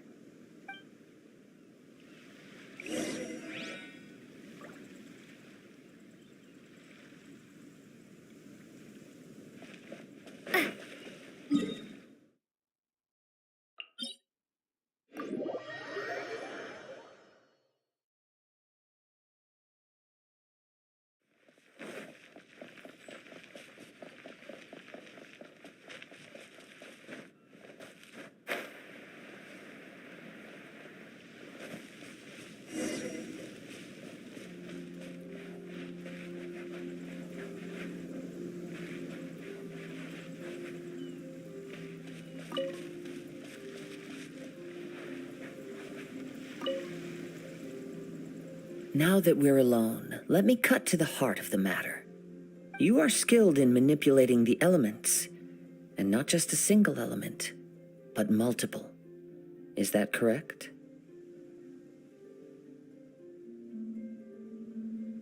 Paimon knew that you were hinting at something from the moment we met. You've known all along. That's right. If the other contenders were to catch wind of your elemental abilities, let's just say it would cause some unwanted misunderstandings. If I'm not mistaken, you share these considerations, given your reluctance to use elemental skills even in the heat of a match. When I talk about that which I see or hear in you, this is not poetic symbolism at play. I mean these things in the truest sense possible. Since a young age, I have been attuned to the tidings of nature. I hear the breath of the wind and the whispers of the leaves. It is things of this nature that I also hear from within you. Nothing more. As crazy as all that sounds, somehow Paimon still believes you. My humble abilities are negligible compared to your incredible feats. To think a human could wield the elements without a vision, and not to mention your incredibly complex scent, like that of some mysterious being.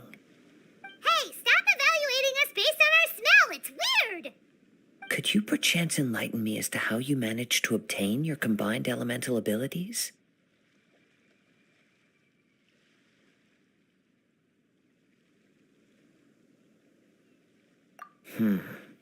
Extraordinary.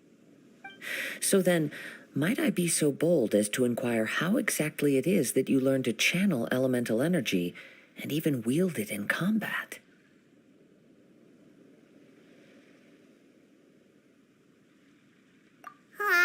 It's nothing really. Paimon just told her whatever came to mind. It's been a long journey, and many things have happened along the way. Somehow, she just naturally learned to use the elements through it all. Honestly, even Paimon doesn't understand how it all works. Perhaps such unfathomable things are the essence of the gods and the visions they grant. However, I still wish to have the honor of seeing how you wield the elements. Perhaps it may yet reveal something to me. Of course, I too shall share with you all that I've learned. That will make it a fair exchange. Now then, let's test your skills, shall we?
Your skills in battle are truly beyond reproach.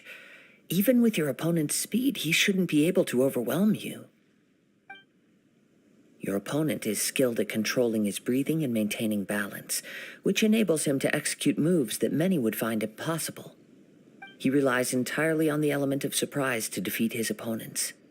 In other words, as long as you remain mindful of his ability to detect weak points, then his attacks should pose no threat to you. Please, save your thanks.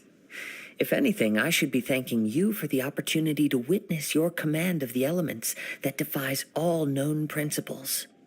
The world is a truly mysterious place, it seems, and one will always encounter that which is still unknown.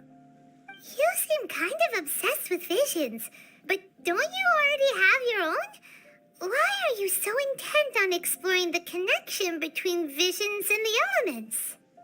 I desire to know what meaning visions have to the gods, and what influences the gods' decision to grant humans these visions. My apologies. You must be completely in the dark regarding such matters. For allowing me the honor of witnessing your mystical ways, I am willing to answer any questions you may have regarding Inodzume. So that's what you're curious about? Then allow me to tell you more. As you well know, a vision hunt decree is currently underway in Inodzume. Visions are a gift bestowed by the divine. People that have accepted this gift are now having their visions confiscated inexplicably, sometimes in circumstances that leave their original recipients dead. In the outset, supposing each of the 7 archons had their criteria for granting visions to living beings, then does the current Electro-Archon now doubt these criteria, or even the act in and of itself? Not to mention, with no new Electro-Visions having been granted for such a long time, it would seem that we can infer something of the Raiden Shogun's feelings on the matter. She sounds less like an Archon and more like a tyrant. As far as I know, she is an Archon that pursues eternity. She will relentlessly carry out her will with no regard to what others may think or feel. Liyue's contracts are meant to benefit all who reside within Liyue. But what does Inazuma's pursuit of eternity bring to its people? It goes without saying that the people locked within Inazuma do not fare well these days. Sounds a lot like something the god you encountered in the beginning would do. Oh? Have you encountered the Electro Archon before? With time, we will change, but the Shogun will remain the same. If you wish to find her, she will forever be there. There will come a day when I too shall wish to understand the answers to eternity from her. Ah, the time for your match is approaching. Oh, right! We got so distracted talking about Inazuma that Paimon forgot all about the tournament! If you have no other matters to attend to, then we can return together. Very well. Let's go. I wish to see who will obtain the vision.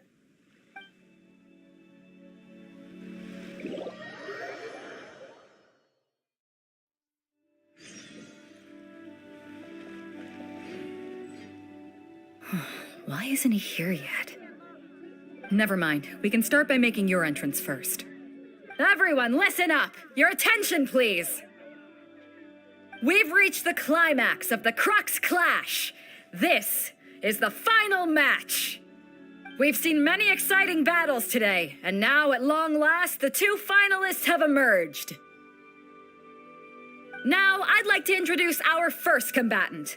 Though few have seen her, her reputation knows no bounds. She strikes fear into the heart of Osile, and the mere mention of her name causes even Fatui Harbingers to turn pale in the face. Introducing Liyue's traveling hero! Wow! I've been waiting for this moment. I'm sure everyone witnessed her thrilling match in the semifinals. But today's final round will surely take things up a notch. As for our other combatant, he still hasn't arrived. Oh, come on, what could be taking him so long? You can't just forfeit for not showing up like in previous rounds. This is the finals. Apologies, everyone just sit tight. We've got no other choice. If he doesn't show up, we'll just have to postpone the match. Wait a moment. Something doesn't seem right about this. Captain Beto, perhaps we should check on the prize. Traveler, come with us.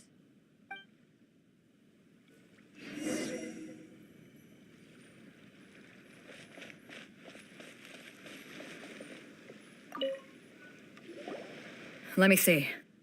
It's gone all right. The vision is missing. Huh? Did somebody steal it? Who would dare do such a thing in broad daylight? We don't know when it was taken exactly. I never thought that someone here would have the guts to cross Captain Beto. No need to worry. Even the craftiest sleight of hand does not escape nature's watchful gaze. The culprit has only acted recently. They will not have gotten far. The vision was the prize that I had offered, and it was my responsibility to look after it. I will be certain to get it back. Well, if you insist, I'll leave the matter to you then. I'll stay here and try to offer some explanation to all the spectators that came to see the match. If you would, please come with me.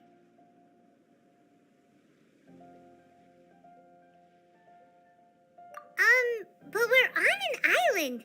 Where could he have possibly run to? Come with me. I can sense the winds are coming.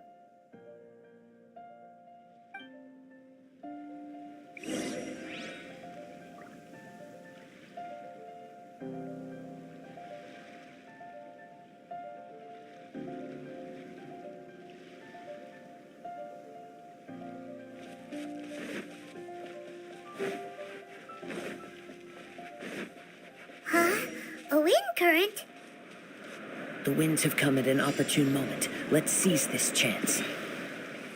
Ride the winds upward. From there, we can continue our search for clues.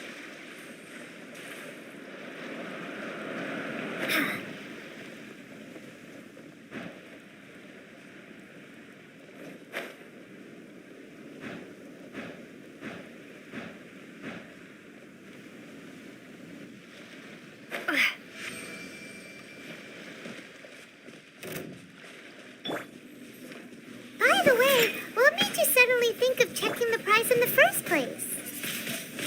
I heard it the moment it was stolen. Well, then why didn't you stop him? You'll see shortly. I'm here. The winds are guiding us forward. The culprit is on the opposite shore now. You can hear that too? What does it sound like? Hubris. This way. Follow me.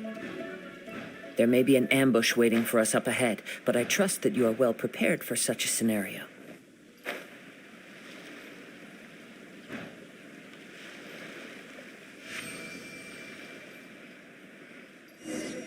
Hoarders, they're here! Get them! Treasure hoarders, just as I expected. In which case, please stand back.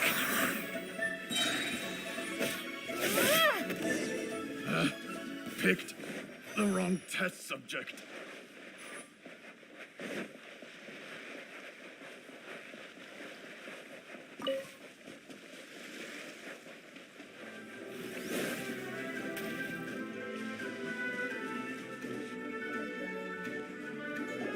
You caught up with me? How is that possible? I had even prepared a boat to ensure a quick getaway, and still you caught up to me.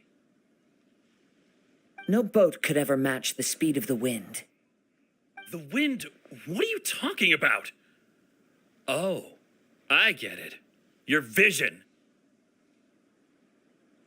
Drat! If I only had a vision. Or if I could activate this one, then you'd never be able to catch me. This has nothing to do with visions. You may be skilled at vanishing from a crowd, but it seems you know precious little about how to conceal yourself from nature's gaze. Additionally, your chosen escape route was flawed for reasons that are too numerous to go into, and on top of that, I could hear your boasting and proud laughter in the wind as I was pursuing you. In other words, you failed to meet any of the basic criteria for a grand heist, namely speed, stealth, and style. You... But most disappointing of all is the state of the vision in your hand. It appears that the vision doesn't respond to human desire indiscriminately. Fine. I admit it. I've had my eyes on this vision for quite some time now. I decided to register after hearing that this fighting contest was full of a bunch of lousy fighters. I fought my way to the finals and... Aha! So you were supposed to be our opponent. I'd intended to win the contest through skill alone all along, but then you showed up.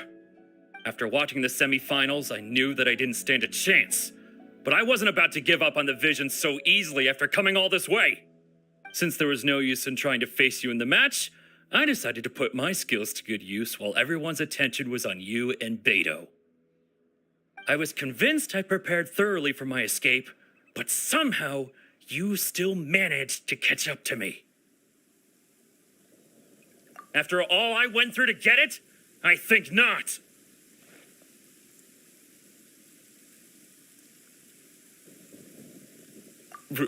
Really? Fine. But you'd better mean it. It didn't activate once I took it anyway.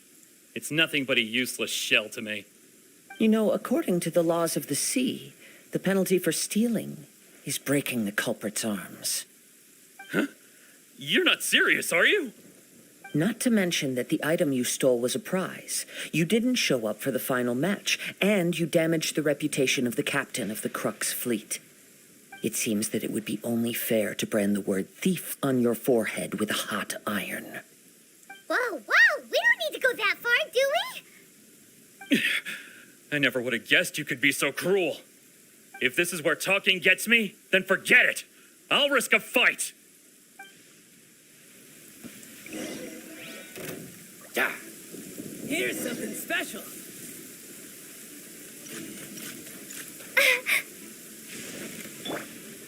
Scratch that.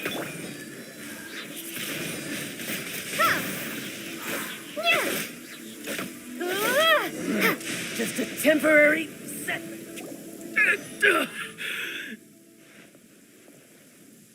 No, no.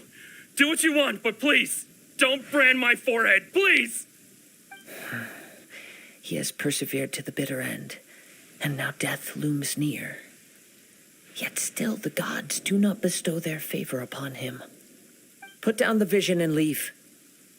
I've changed my mind. No further punishment for you. Huh? What's wrong? Are you asking for more punishment? It's up to you. Such willingness is commendable and fits the way of the samurai. No need for that. Thank you for releasing me. You truly are generous. Huh? Paimon doesn't get it. Were you just trying to scare him? I take no pleasure in frightening others. I was just testing all possibilities while the vision remained in his hands. When people are forced into a corner, that is when their greatest strength will appear. I thought it may be an opportunity for him to awaken the vision. But unfortunately, nothing happened. Yes, I wanted to know whether it were possible for an extinguished vision to be reawakened. From the moment he stole the vision, I decided to use him for this experiment. I've tried many other methods in the past, though few tales tell of a masterless vision reawakening. After seeing you command multiple elements, I figured that nothing is impossible. Come, why don't you give it a try? Let's see if you can give me the answer I'm hoping for. The vision didn't seem to respond at all. I see. So you are also unable to rekindle the vision. No matter. This was expected. I suppose this vision is still mine to take for now. Yeah, what's the story behind this vision anyway? The story begins with an old friend.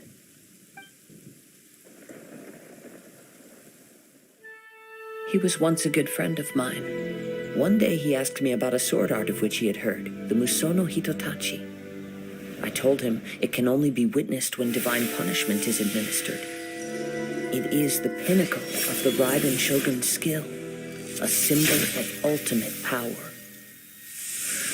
But he replied, there must be one who can withstand it.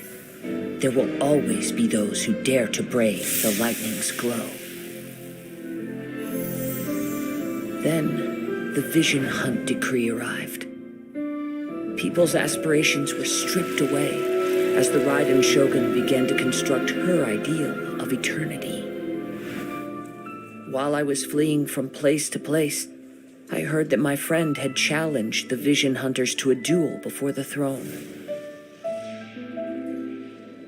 A solemn yet brutal challenge. The defeated face divine punishment, while the victors gain a second chance. Perhaps he thought he of all people should make a stand. Coming face to face with the Musono Hitotachi was all that he truly desired, after all. When I arrived at Tenshukaku, the duel was over. I heard his sentence of divine punishment, his severed blade hitting the ground. Perhaps that was the glory he had yearned to witness. In his last moments, what expression was on his face? Before I knew it, I had stepped forward and snatched the dying vision and was running from the scene. All I knew was that I mustn't let his hope, which burned so brightly, become buried among the ice-cold statue of a god.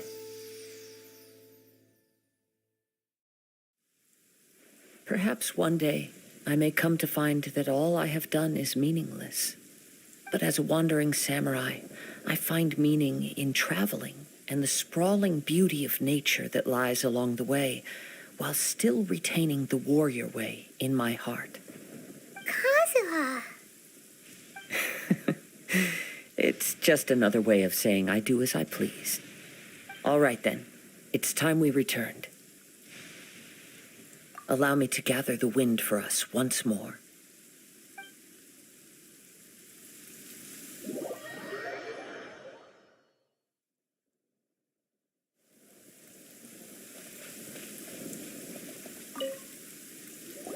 Huh? Did Beta leave already? Maybe she went back to her ship. If you're looking for the captain, she was summoned by Lady Ningguang. It seems that the Crux clash got out of hand this time and has attracted her attention. Captain Beidou was muttering something about Ningguang being a stick in the mud as she headed off to Liyue Harbor. It's not unusual for those two to be at odds with one another. But still, Captain Beidou was disappointed she didn't get to witness the crowning of the new champion. She had been looking forward to it for quite some time. The one who stole the vision was originally to be this hero's opponent in the final round. He knew he stood no chance of winning the match, thus the wicked idea of stealing the prize took hold in his mind. In which case, the Crux clash comes to a clear-cut conclusion. Huh? So that's what happened? If that's the case, then the rules stipulate that he is disqualified, and our hero here is the champion. Paimon thought we'd win and all, but not like this. It doesn't matter. As the saying goes, honor given is honor deserved. Now, let me go prepare the champion's medal to award you. Yes, I believe so. Though Captain Beidou is no longer present here, I'll be sure she receives word of it. She is a woman of her word. But the voyage to Inodzume is a treacherous one. You will be plagued by a perpetual tempest the entire trip. In fact, the relentless rain and wind are also an embodiment of the Raiden Shogun's will to close the nation. Hold on a second. You're saying she can change the weather just with the power of her mind? Let us not forget that this is one of the 7 Archons. If Liyue's Morax could form Guyun's stone forest by casting down his stone spears, then it should come as no great surprise that the Raiden Shogun is capable of summoning an eternal tempest. Suffice it to say that if you wish to journey to Inodzume, the Alcor will need some time. You will be notified once all the preparations have been made. In the meantime, I intend to embark on a journey of my own. I will travel all across the vast lands of Liyue in the hope of finding a way to reawaken the vision. Paimon believes you'll find a way for sure. Thank you. May both our journeys prove meaningful. One final word of warning. The part of your journey that lies after the storm may well prove to be the most arduous.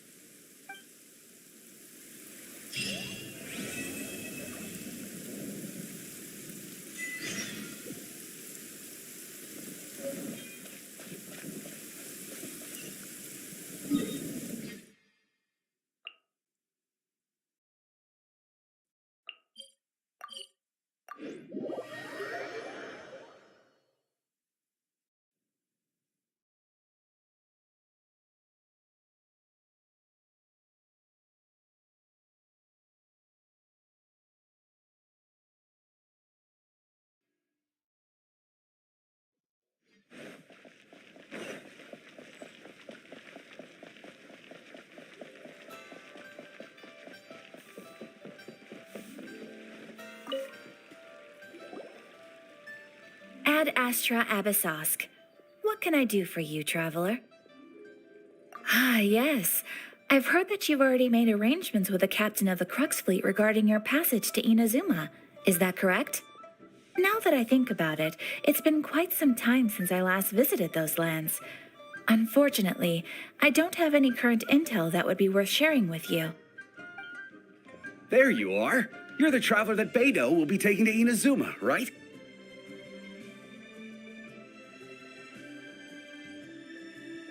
Oh, is that right? Well, it's an honor to meet you. The fleet has nearly completed reprovisioning. Once the crews have taken a head count, we can get underway. Captain Beidou sent me to come get you. We'll weigh anchor as soon as you're aboard. Seems Beto is the captain of her word. Of course. There are many things that the captain insists upon. I'm sure you'll see for yourself once you're on board. So you'll be heading off then? I suppose congratulations are in order. Whether the journey before you leads to the heights of the heavens or the depths of the abyss, each step you take is another achievement.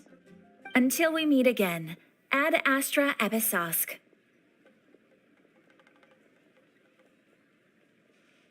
Oh, it's kind of hard to say goodbye now.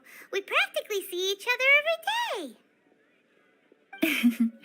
Well, if that's how you feel, why not come and find me when you arrive?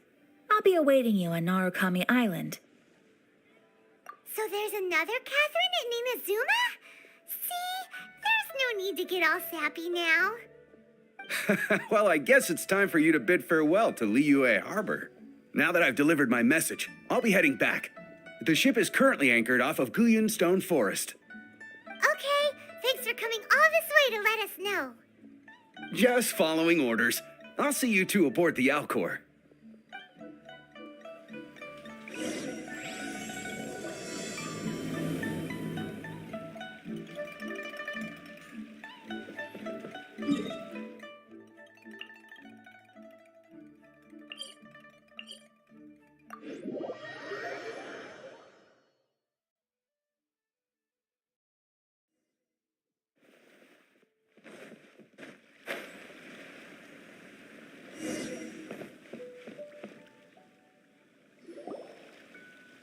Ah, you finally made it.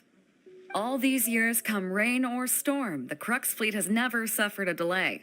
If it were anyone else, I might have set sail already.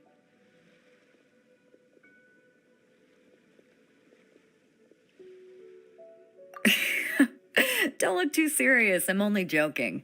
You're just on time. The crew have just finished making final preparations.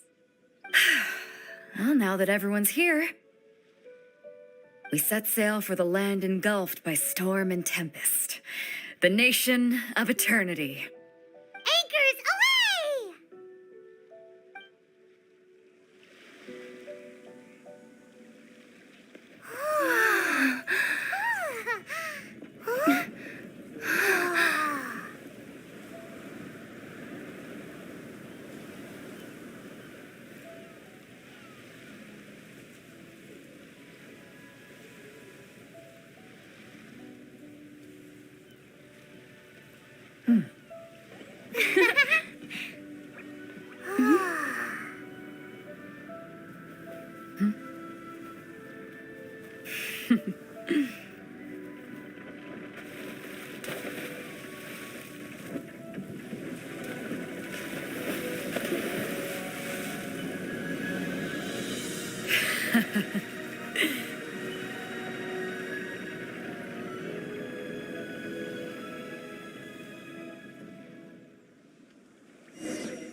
Oh, hi there.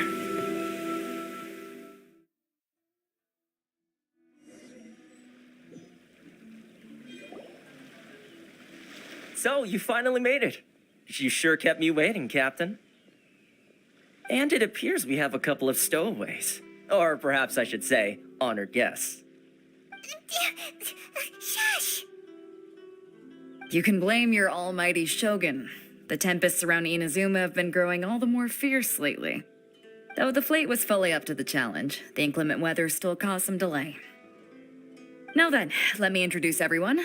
This is Toma, a trade partner that I've gotten to know recently. You don't know how long I've been waiting to see you. Toma, these two are... Oh, no need for introductions. Their reputation precedes them. It seems even the stormy seas can't keep rumors of these outlanders' sterling deeds at bay. Oh, it's sure nice to hear you say that. With any luck, it'll give you a head start here. Toma's resided on Rito for quite some time now. It wouldn't be going too far to say he's the fixer around these parts. If you run into any problems here, just talk to Toma. But if he tries to pull any moves on you, I'll be sure to deal with him personally the next time I'm around. No need to worry. I'm sure we'll get along just fine. Good. Then if it's all settled, I'll be going. I wouldn't want to be caught with my sails down here. I do have a wanted fugitive on board after all. Oh, right. Kazuha. Until next time, traveler. Remember to give it your all, no matter what perilous storms you may encounter. Fair seas, Captain Beetle. Bye-bye!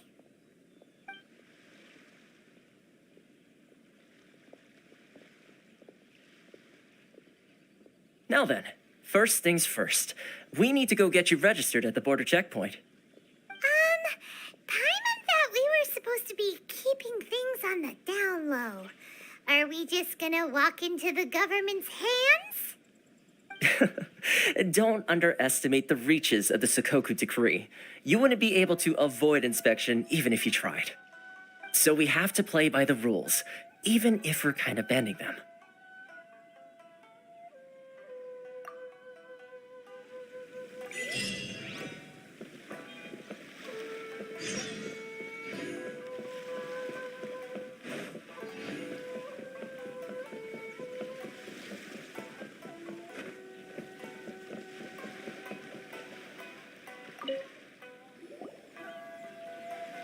Hello?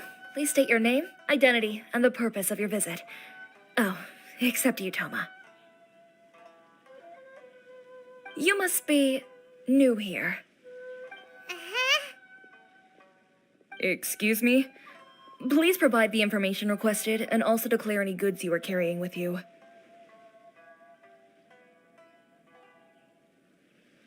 Oh, well, I'm sorry. We cannot approve entry for purely personal reasons. So, unless you have a valid reason for visiting in accordance with the rules...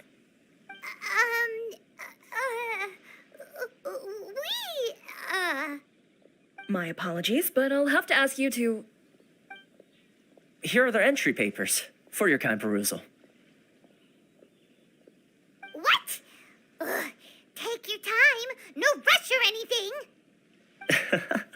I just wanted to see what you'd say. Sorry about that.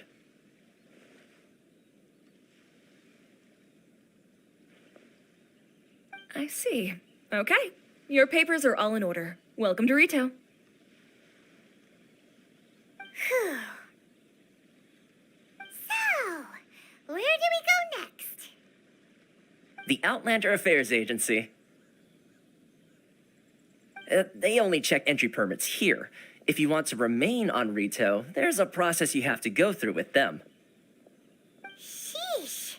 So it is super strict, just like everyone says. Well, let's not forget that to everyday folk in Inodzume, people from everywhere else are referred to as outsiders.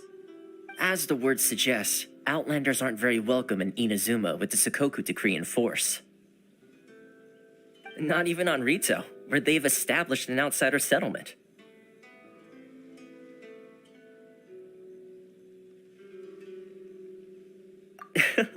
I like how you think. I've got a feeling we're going to get along very well. Now, let's head over to the Outlander Affairs Agency. Most of the current rules were put in place by the administration of Rito, the Kanjo Commission. The Kanjo Commission? Yes, one branch of the Tri-Commission of Inodzume, responsible for growing and managing the nation's wealth. You really haven't heard of it before?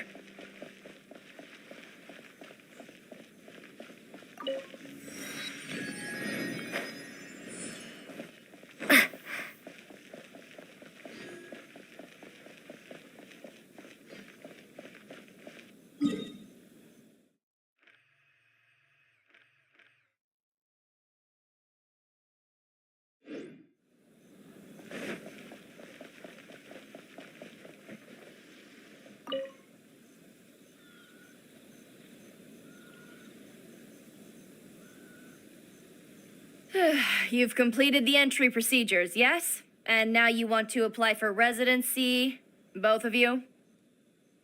Yes, please.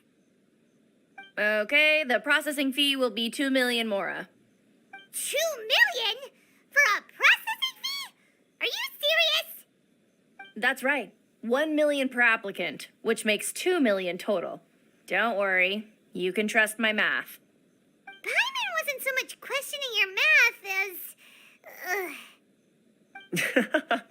Ma'am, these two here are good friends of mine. I think you'll find I'm one face you recognize. Ah, Mr. Toma, it's you.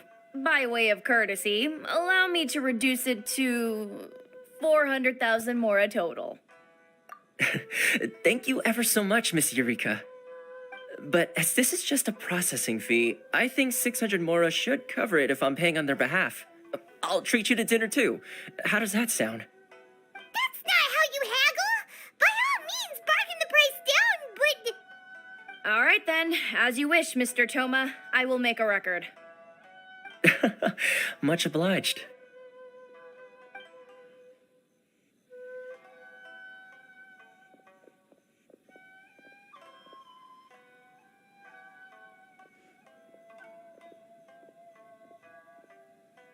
What? She went from 2 million down to 600? There's something seriously wrong with people's sense of finance around here!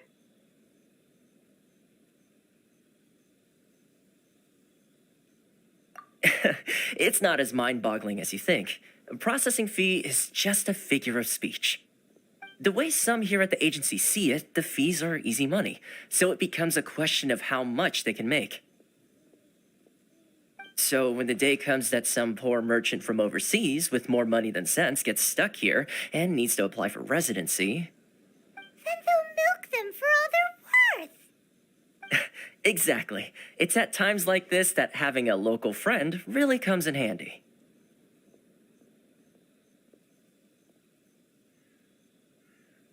Yes, but when you're an outlander in Inazuma, far from home in this close nation era, there's very little that can be done about it.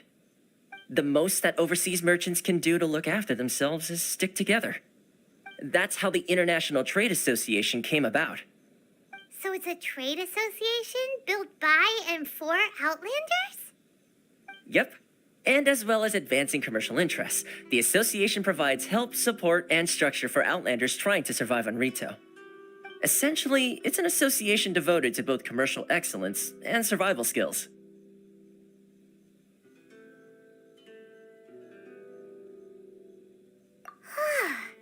Sounds like just staying alive is an achievement when you're an Outlander in Inazuma. I see. So this is the real purpose of your trip. Yes, given that you are Outlanders, it's certainly a lofty aspiration.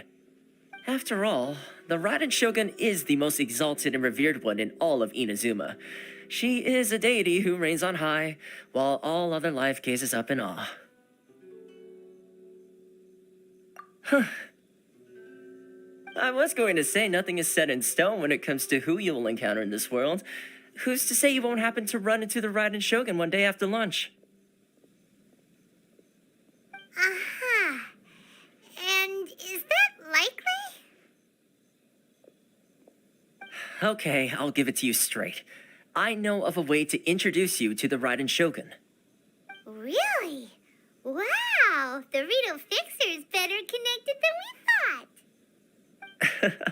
I mean, it will take all the resources I have at my disposal, but it could be done. However, before we get there, connections come at a high price, you understand? Not you too.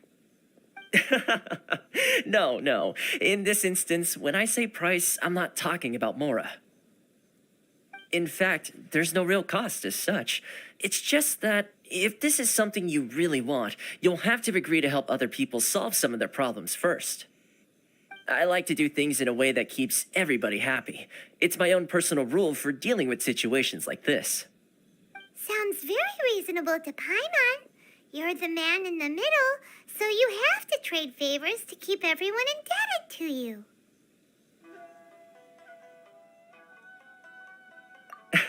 Why do I get the feeling you're making me out to be some sort of crook? Never mind. Here's the situation. As I touched upon earlier, the members of the International Trade Association are constantly struggling to survive. Recently, things seem to have gotten more difficult than ever for them, so just go and check things out. See if there's any way you can help. The head of the association is called Caricio, and he's a good friend of mine. Go talk to him. I'll wait for you here. This is the Outlander Affairs Agency. Please have your document and proof of identification.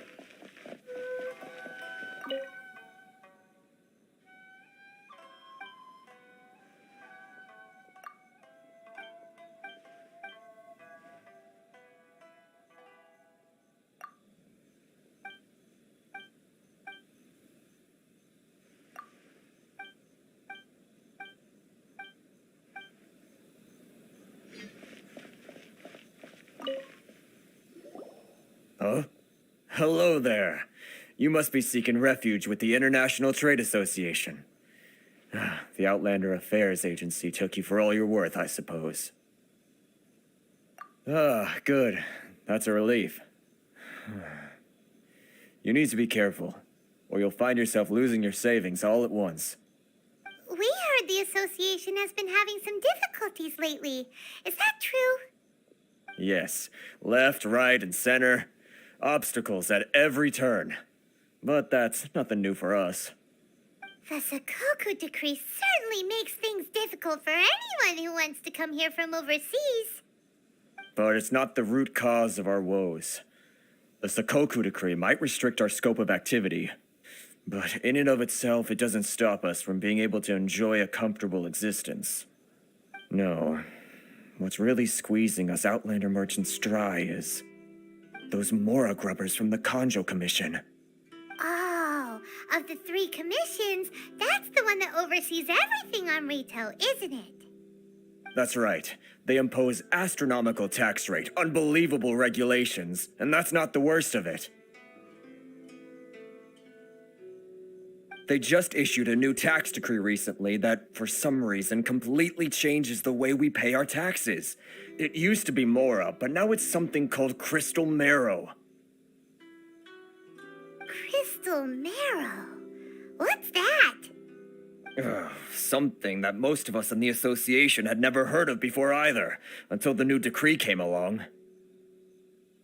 Eventually, one of the older Liyue merchants recalled that he once shipped a batch of it to Snezhnaya in his youth. So, in order to pay our taxes, we began an arduous search for this crystal marrow. But then we found we'd only managed to create a bigger problem for ourselves. The rising demand for crystal marrow drove the price higher and higher. Now there's only one vendor who even has it in stock. We can't get a hold of it anywhere else. Isn't that what they call a monopoly? Exactly. So this vendor keeps pushing the price up, and we have no choice but to buy from them because the tax decree forces us to. It's a vicious cycle, the consequence of which is that our taxes will soon exceed our profits. And once that happens...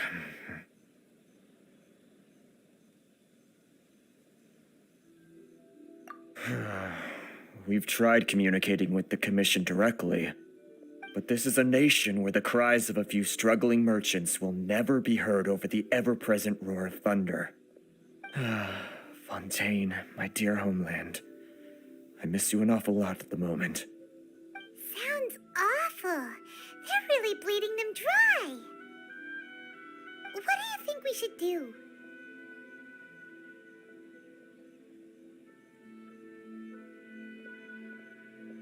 That vendor. I've actually done business with him in the past, but after a point he stopped contacting us. I have no idea where he sources the stuff. Well, it definitely sounds like he's being unfair. How do we find him? We could go talk to him and see if he lets anything slip. Hey, that's a pretty good idea. Since you're not affiliated with the association and you're new to Rito, he may just let his guard down. If I remember correctly, our usual meeting point with him is under a tree by the coast in the residential district. See if you can find him there. Got it! We're on the case!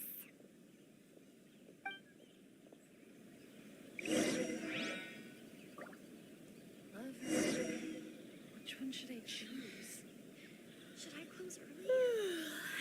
It's not boring. Enjoy the blessing of Lesser Lord Kusanali. An Asian blessing now 10%.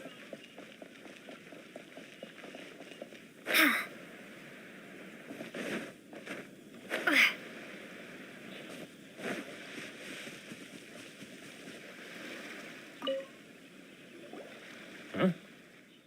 I don't think I recognize you. Are you new arrivals?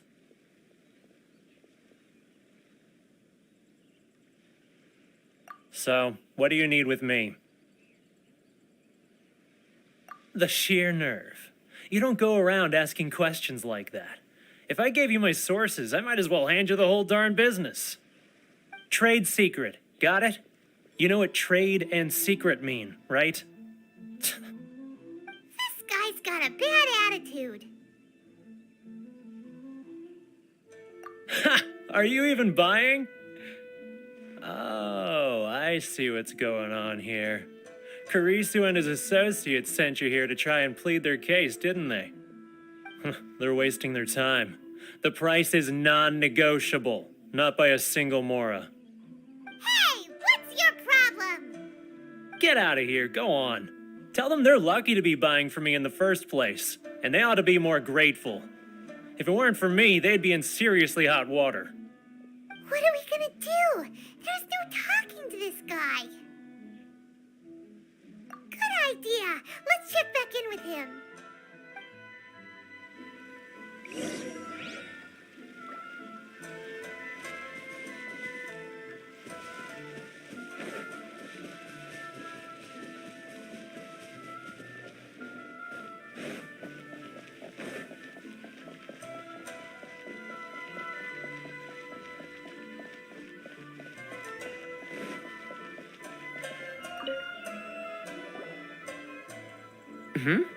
That was quick. You resolved it already? Actually, we're having a little trouble.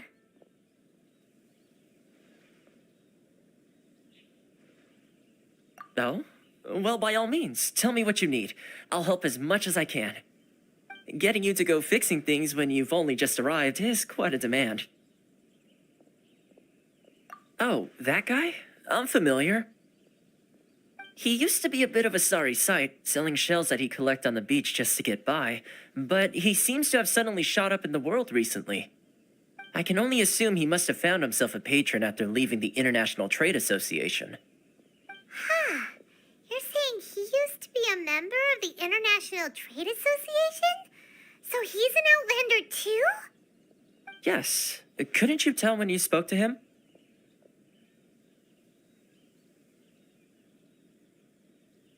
That's right. Werner was born in Mondstadt, then went into the shipping business, trading between Leah and Inazuma. When Inazuma closed to the outside world, he was one of a group of Outlanders that ended up stranded on Rito. Huh. What a bummer. The International Trade Association was initially very generous to him, but over time, with decree after decree, the association members found it increasingly difficult to make ends meet. So he left the association and turned his back on them. I'm sure it's more nuanced than that. I believe even the most ungrateful and cold-hearted of people still have some amount of gratitude and warmth left in them somewhere.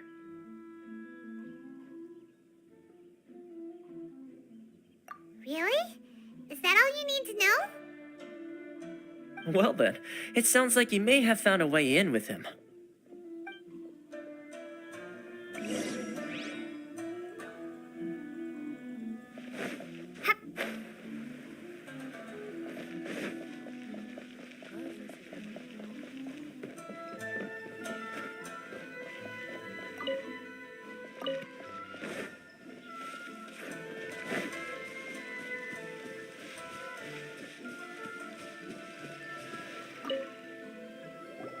What are you doing back here?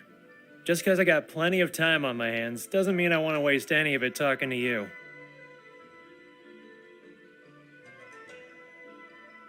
Huh? Where's this coming from?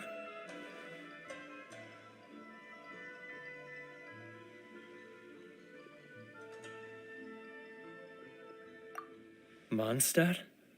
You were talking about Mondstadt.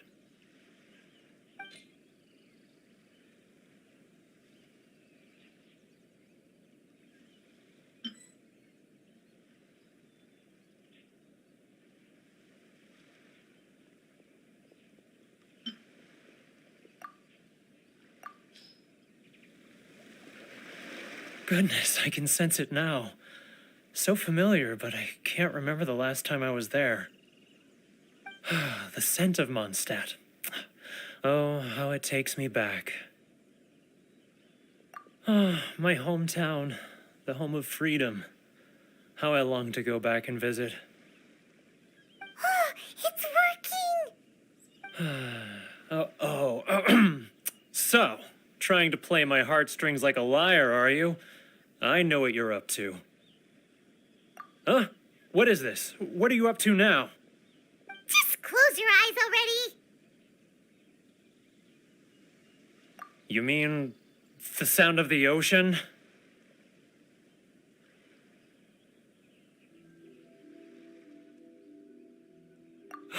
Leah Harbor. I can see it so clearly. Oh, and the sound of the waves, the calls of the merchants.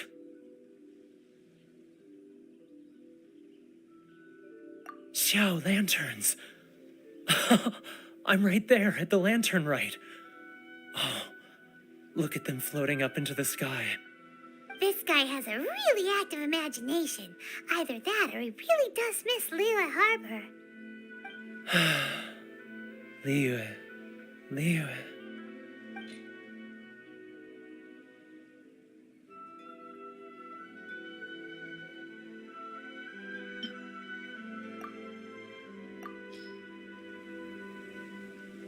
Wait, stop. That's enough. Don't make me relive it anymore. My poor heart can't take it.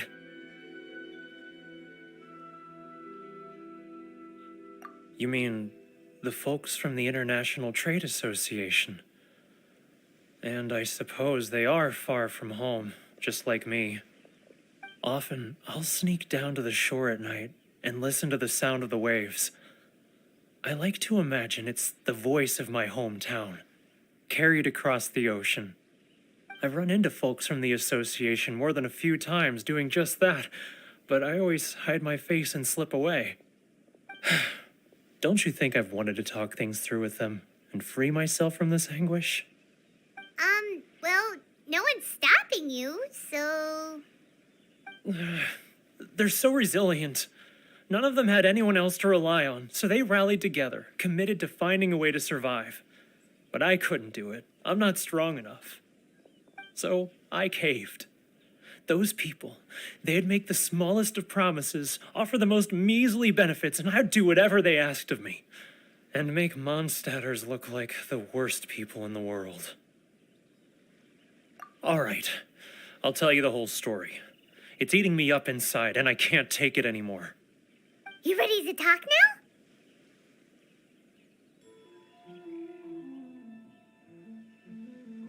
But I betrayed them. I can't show my face there. Come on, you scaredy cat. Look, you messed up, but now it's time to make things right. So come on, get it off your chest. What's the deal here? It's a scheme by the tax collection Ashigaru, Keijiro and his companions. They start by overtaxing the merchants, then take the extra crystal marrow they receive and stockpile it. Once the merchants run out of places to buy crystal marrow, they get me to sell that extra stock back to the merchants at an extortionate price, with the proceeds going to the tax collection Ashigaru. It's plain evil gouging them like this. I'm their puppet, yes. But my cut is a tiny fraction of what we take in total. It's barely enough for me to live on. Evidence? You're right. Without conclusive evidence, he will never admit it. Now that I think about it, whenever I report back to him after a sale, he always heads to the same place. It's always made me suspicious. As it happens, I handed some Mora over to him not long ago. I can show you where he went if you want. Really? Well, then there's no time to lose. Let's go.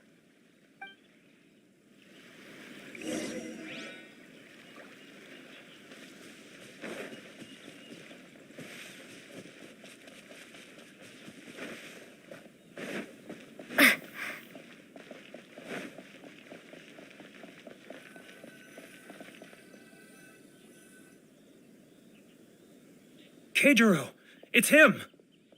After him!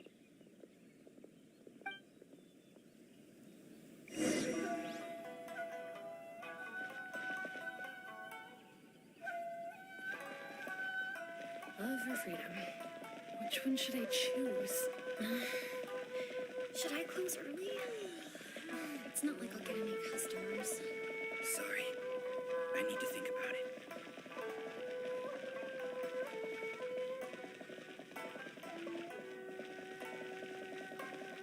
Too close! That's too close! He'll notice us for sure!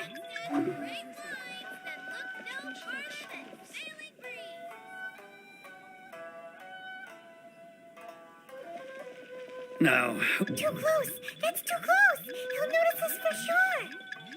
Should I close early? It's not like I'll get any customers. He's getting further and further away! What was that sound? Quiet! Don't let him find us! Must be here. Too close! That's too close!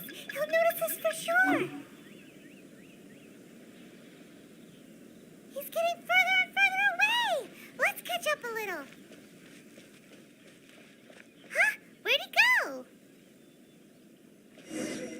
He was right there a moment ago. Seems he disappeared in a blink of an eye. If only we made less noise.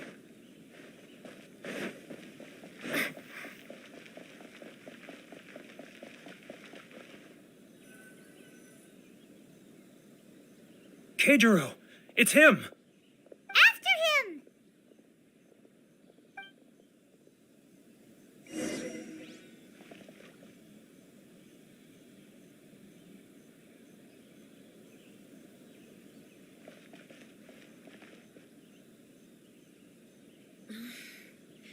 Should I close early? It's not like I'll get any customers. Sorry, freedom. I need to think Which one should I choose? He's getting further and further away! Let's catch up a little. Ah, Ryoko, how's business? All the better thanks to your generous patronage. Good. Thankfully, I earn plenty these days. Oh, but of course, tax collection is difficult work.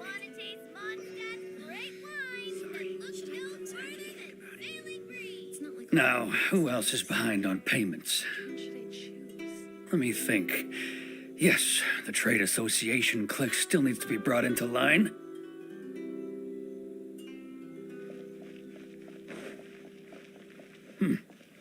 What was that sound? Quiet! Don't let him find us! Must be hearing things. Drat, I'm behind schedule. I need to hurry.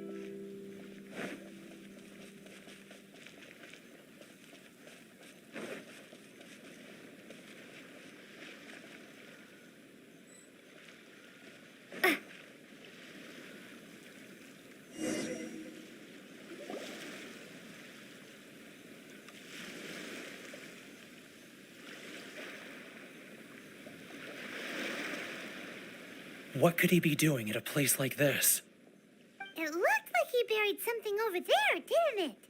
Why don't we take a look?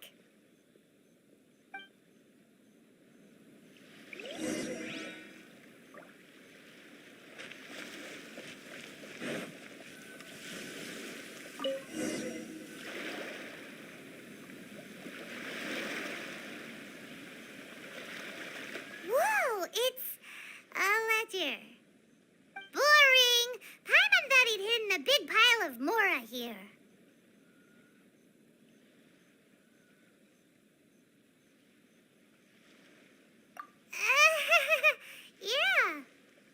let me take a look here. Ah, yes! This is what we're looking for. A clear and complete record of every single transaction, each one proof of his guilt. Great! Well, now we have our hard evidence. Let's go tell Karisu the good news, shall we? I'll say goodbye to you here then. Huh? You aren't gonna come with us? I need a little more time before I'm ready to face the head of the association. I'm sorry. Huh. Poor Werner's a pretty awkward guy, huh?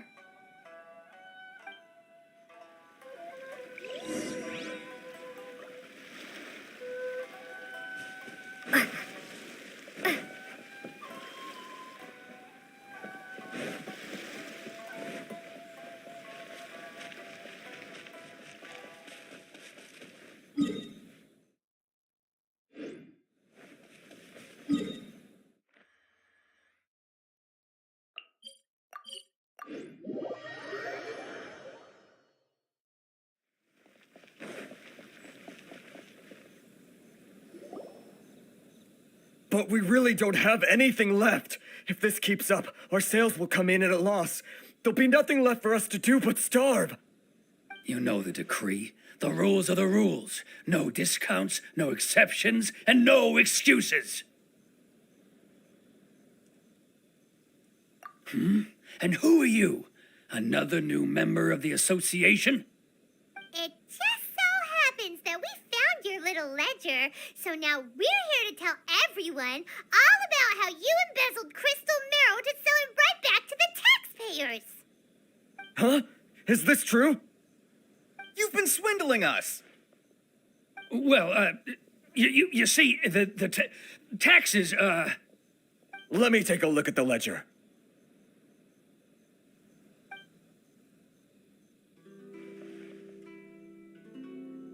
Well, would you look at that? Every payment the association has made is right here in your personal ledger. So, Mr. Keijiro, it seems you have some explaining to do. How shall we settle this, So you think you can use this against me, do you? It's quite obvious that I'm merely trying to earn a modest living for myself, like anyone else. Word has it that Samurai and the Commission place great importance on reputation and prestige. Though I'm sure Commission members won't blame you once word gets out. Huh? Is that a threat? Are you threatening me? No, not at all. I'm simply stating that it would be quite a pity if an illustrious gentleman such as yourself were to have their reputation tarnished. Well, even if what you say is true, what do you suggest we do about it? I believe you still have a quantity of crystal marrow in your possession, correct? Perhaps that crystal marrow could be used as compensation for the recent tax hike, and us merchants could finally have some more breathing room. Is that it? Oh, do you have any idea the hoops I had to jump through to get the crystal marrow and keep it hidden? Fine. In that case, I'll send it over to you today. And not even an ounce of shame for his actions. So that's it? My shop's been closed for weeks now. I've even had to ask my friends to help bail me out. What about my losses? Come on, Harrison. We've already struck a good deal here. I'm sick of being pushed around like this. I won't let him off so easily. Harrison! Hey, what's all this racket? Does someone dare question the decree? Ah, Chief, you've arrived. What was all the commotion I heard just now? Oh, we were just discussing a minor tax issue. I do my utmost to lend them a helping hand, but they're never grateful. A helping hand?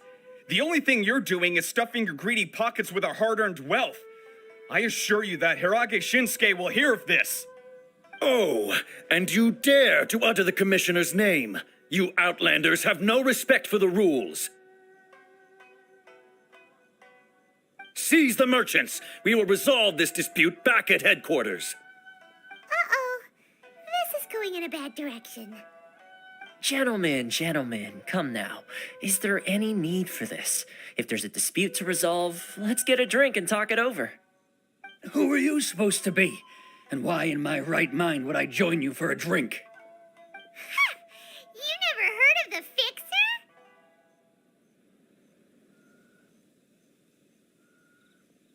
Here's my card. Huh. You're from the Yashiro Commission. Shh. Huh. Well, this is Kanjo Commission territory. However powerful the Yashiro Commission may be, you have no business meddling in Rito's affairs. Of course not. Still, perhaps you could show the young lady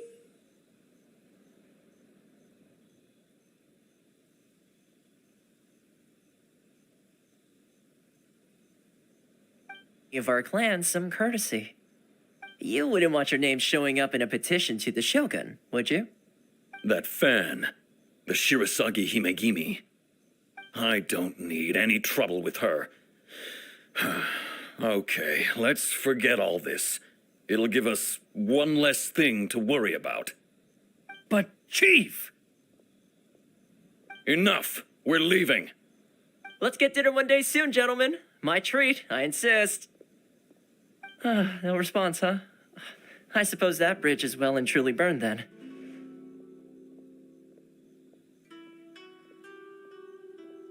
Thank you so much, Toma. But I'm sorry your relationship with the Kanjo Commission had to suffer for our sake. Hey, I was joking. It's a small price to pay, and you're more than welcome. If there's anyone you should be thanking, it's the Traveler. She's the one who found a way to turn things around. If nothing else, I'm sure the tax collection Ashigaru will tread a little more carefully in the future. Toma, what was all that? Shh, not here. Too many people listening. Let's move somewhere else.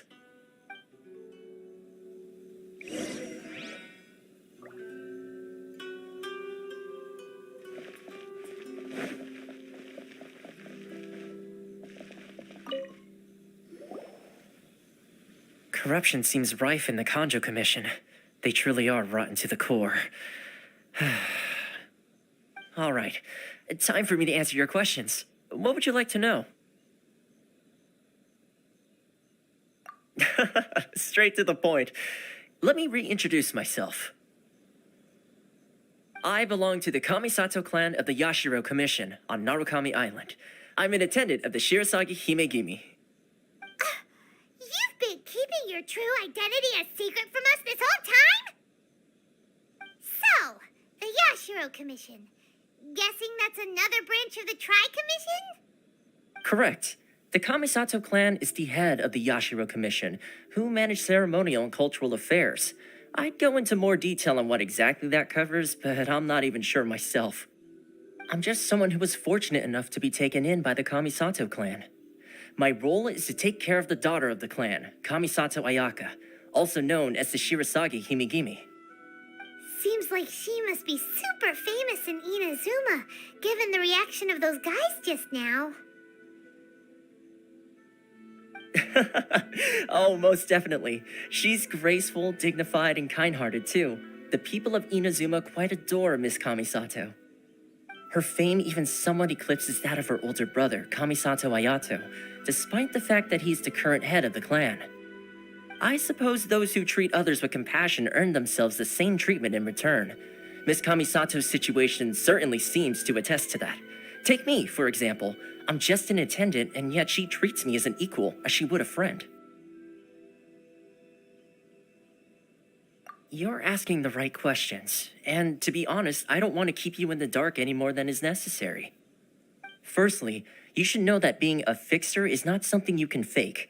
I spent the better part of a month tirelessly building up a network of relationships on the island, and I got to know Captain Beto during that time too. Still pretty good going for just a month's work. Well, maybe I have a slight knack for schmoozery, but the main thing was I had to make sure I'd be in time to receive you when you arrived. Inazuma may have closed off to the outside world, but that hasn't stopped a lot of people from hearing about your feats in Mondstadt and Liyue. So, when Miss Kamisato heard of your intention to come to Inazuma, she began looking forward to your arrival with great anticipation.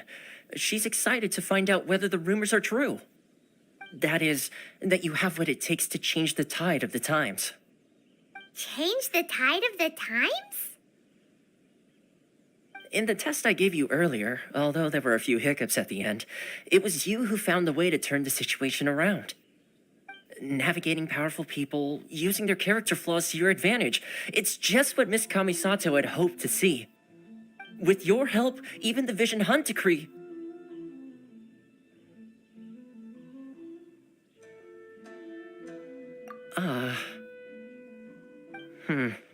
That's an unexpected development. Perhaps our sources were misleading.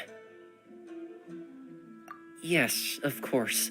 I completely understand, and as agreed, I shall help set that up for you. Toma sure didn't put up much of a fight.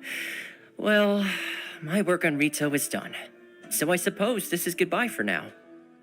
Oh, one more thing. This invitation letter is for you. When you get to Narukami Island, you can find me at the Komori Tea House, as per the letter. Good luck with everything. See you soon.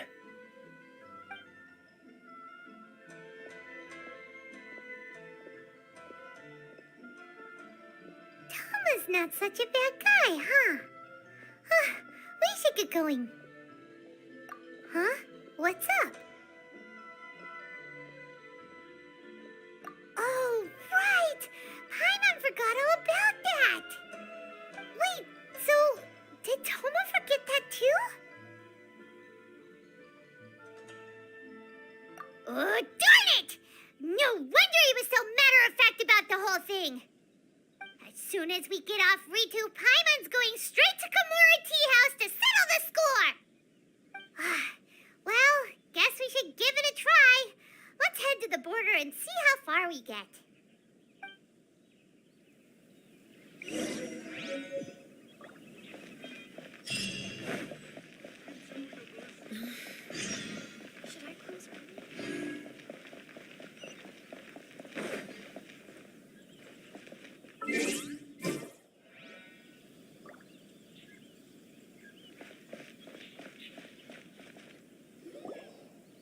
Stop there. Present your travel permits. Sorry, but we really gotta get to Narukami Island. It's kinda urgent. If you don't have a travel permit, this is as far as you'll get. Those are the rules. As expected. Traveler, you gotta think of something. How do we get out of Rito?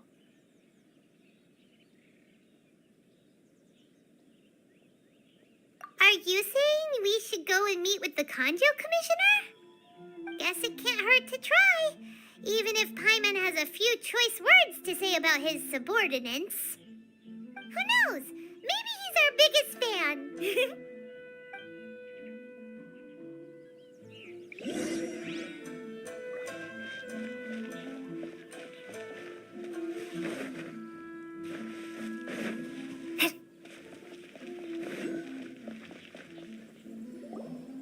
Halt! This is the Kanjo Commissioner's office. No trespassers.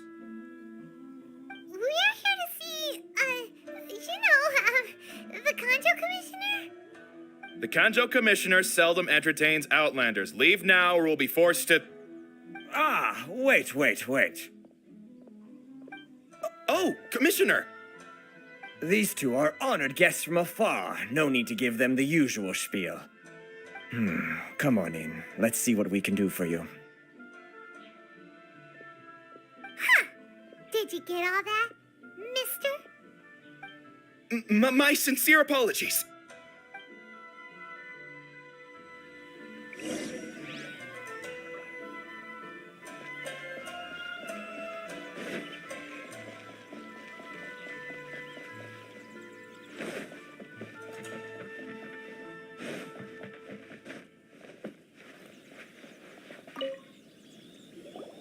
I am Hiragi Shinsuke, Kanjo Commissioner and head of the Hiragi clan.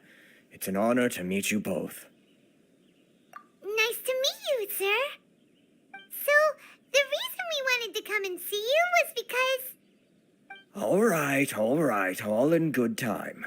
2 travelers renowned far and wide have shown up to see me, and I should very much like to make their acquaintance. Let's not limit this to business only. So what you're saying is we really are pretty famous, huh? Absolutely. How many other people in the world have what it takes to knock the wind out of Storm Terror's sails and put the overlord of the vortex back under the sea, eh? Exactly! Paimon thinks you make an excellent point. And I hear you also foiled a Fatui plot in Liyue Harbor. Even beat one of their harbingers in a duel. Is that true? Whoa, you heard about that too? Yep, it's true, all right. As I thought. Something wrong? No. I'm simply awestruck by you both is all. Rito is greatly honored to have you visit us. One other thing I heard about you is your great zeal for helping other people. This makes me wonder whether you might be so kind as to render your assistance to the Kanjo Commission.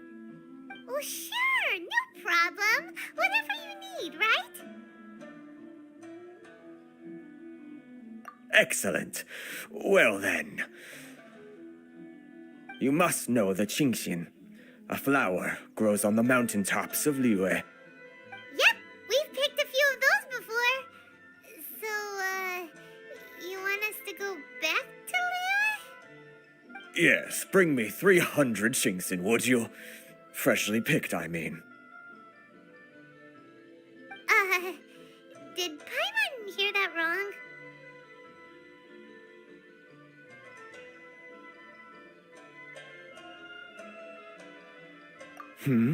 Too much trouble, is it? I see. Then how about this? We have a few items that need delivering. Perhaps you can help with that? That sounds much more like it. 709 letters to be precise. Hey, what gives? How come you don't have people to do that already? Terribly sorry. We're just a little short on people lately. What sort of an explanation is that? Traveler, what are we going to do? Should we really help this guy?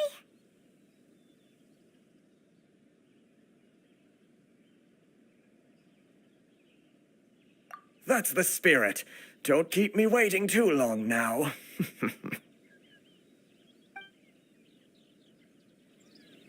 You're seriously considering taking this job? The terms are ridiculous.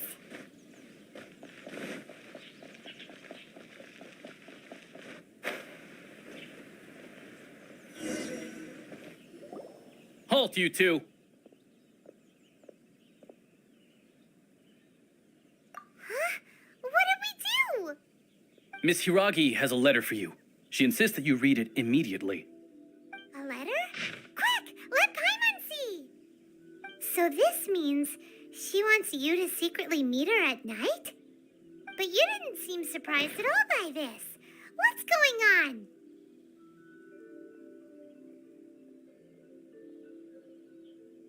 Huh? Have you been up to something behind Paimon's back? Let's ask her tonight and see what she has to say.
You finally arrived. Allow me to introduce myself. I am Hiragi Chisato. This is technically the second time we have met. It's a pleasure to see you again. Wow. She's the daughter of the Hiragi clan, all right. No need to be so formal. I've long marveled at your accomplishments, and at last we have the chance to meet. Is that Paimon, or does something seem a bit off here? The reason why I wanted to secretly meet you here is, well, I feared that I might never have another opportunity to discuss this with you. Discuss what? Ahem. I should like to ask for your help with delivering a letter.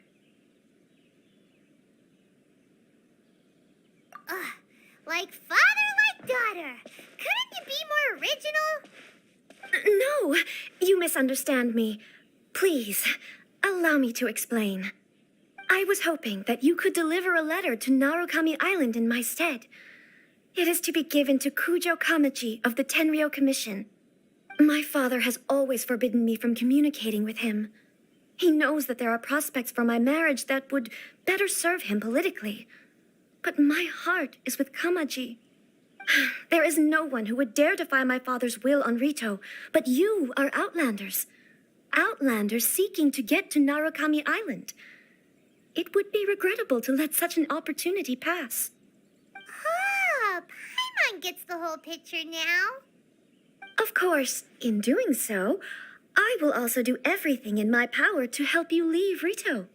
That is my promise. To be perfectly honest, as long as you remain in Inazuma, my father will have no intention of letting you leave Rito. Yeah, we figured as much. It was pretty obvious he was just trying to hold us up here. I secretly overheard a conversation between my father and a very arrogant-sounding woman just a few days ago. They seemed to be discussing how to keep you here on Rito. In fact, it was the first time I had ever heard my father speak so respectfully to someone who wasn't the shogun. We don't have much time. I'll tell you my plans to help you off the island. It just so happens that a shipment of goods is... Very well. I'll be waiting for you at the border. I'm counting on you to deliver my letter.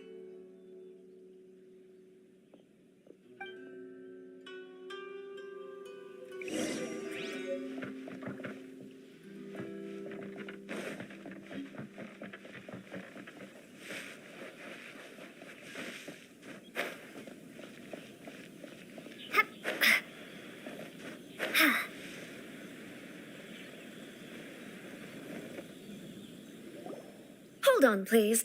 These goods are being sent to Watatsumi Island? My lady, this is an unexpected honor. You are correct. These goods have been repeatedly requested by the Kanjo Commissioner. We must be certain that they reach Watatsumi Island intact. Is there something wrong, Lady Hiragi? No, as you were. My father simply has some concerns of the shipment's safety, and has ordered that myself and an additional qualified escort be dispatched to ensure safe transport of the goods.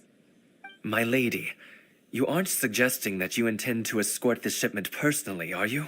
There's certainly no need for you to trouble yourself with such a matter. And as for this qualified escort... Please, do not cause us any further delay. If memory serves me right, my father has already asserted that this shipment must arrive on time. I'm certain punishment will be duly dispensed if it fails to do so. Yes, of course, my lady. It's just that, well, we don't know who this... Now, need I remind you of the penalty if anything were to happen to me en route? I'm sure you are all quite familiar with my father's temperament. Do you really presume that you can fully guarantee my safety on your own? Boy, Chisato can talk the talk. They don't stand a chance. Yes, my lady. Very well then. It's an honor to have you accompanying us. Your safety is our highest priority. Shinojo, you can't really be agreeing to this. Well, the request is from Lady Hiragi herself. It is our duty to serve her in the utmost capacity. Yes, but that's not the problem here. Well then, if we're through here, I suggest we set off at once. Dawdling will only allow potential thieves more time to prepare, no? Yes, my lady. You heard her. There's no time to lose.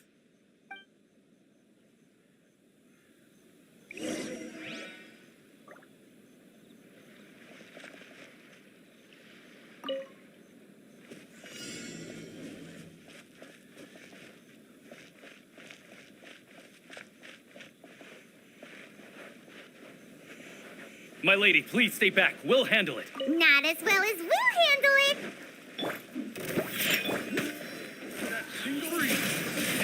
Windblade.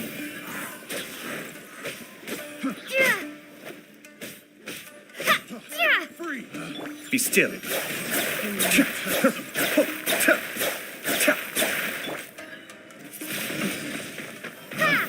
Picked the wrong test subject.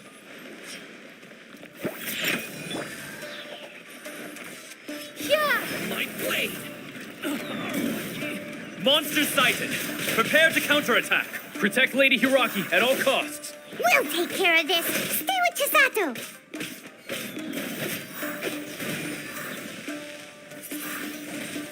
Huh. Oh. Shake it.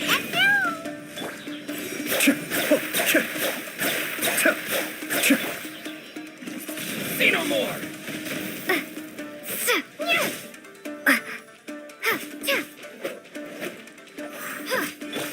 Think you can pull it? The fairy.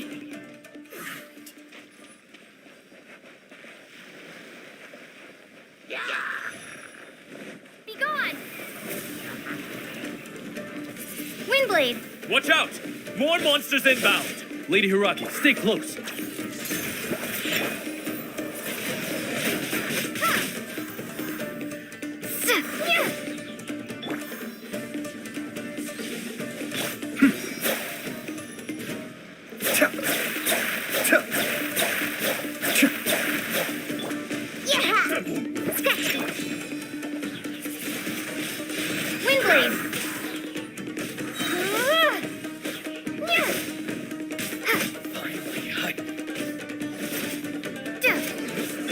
Someone needs to leave it all to me.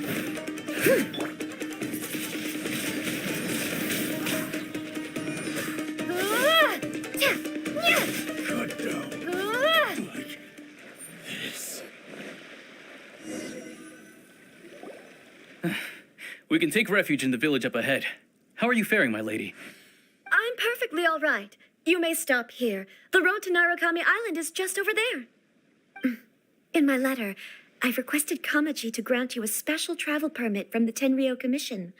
Consider it a token of my appreciation.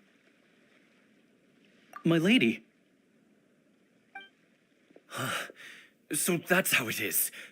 I had a feeling something was amiss, but Shinojo, you... No, Lady Hiragi would never hide anything from us, I'm sure of it. But who is this Kamaji you speak of, my lady? I'm not afraid to say that he's the one I love. The one you love? Shinojo, did you honestly think that... What? No, I was just clarifying, that's all. I would never in my wildest dreams, You two needn't worry. Please, forget that this ever happened. If my father catches word of it, I alone will be held accountable. Yes, of course. As you wish, my lady. But what will happen if your actions here are discovered, Chisato? Don't fret. My father has always been one to spoil me. The worst he'd do is sentence me to half a day without food or something to that effect. Huh. Paimon never suspected a guy like him could have a soft side. I wish you a safe journey. I'm sure we will meet again. Bye, Chisato! Come now. Quit your staring and let's get moving. We've got goods to shift. All right.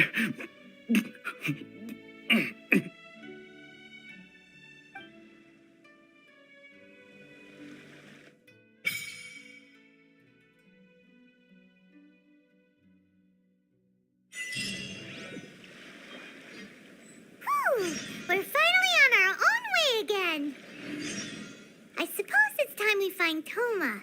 Now, where did he say he would meet us again? Oh, right! Kamori Tea House!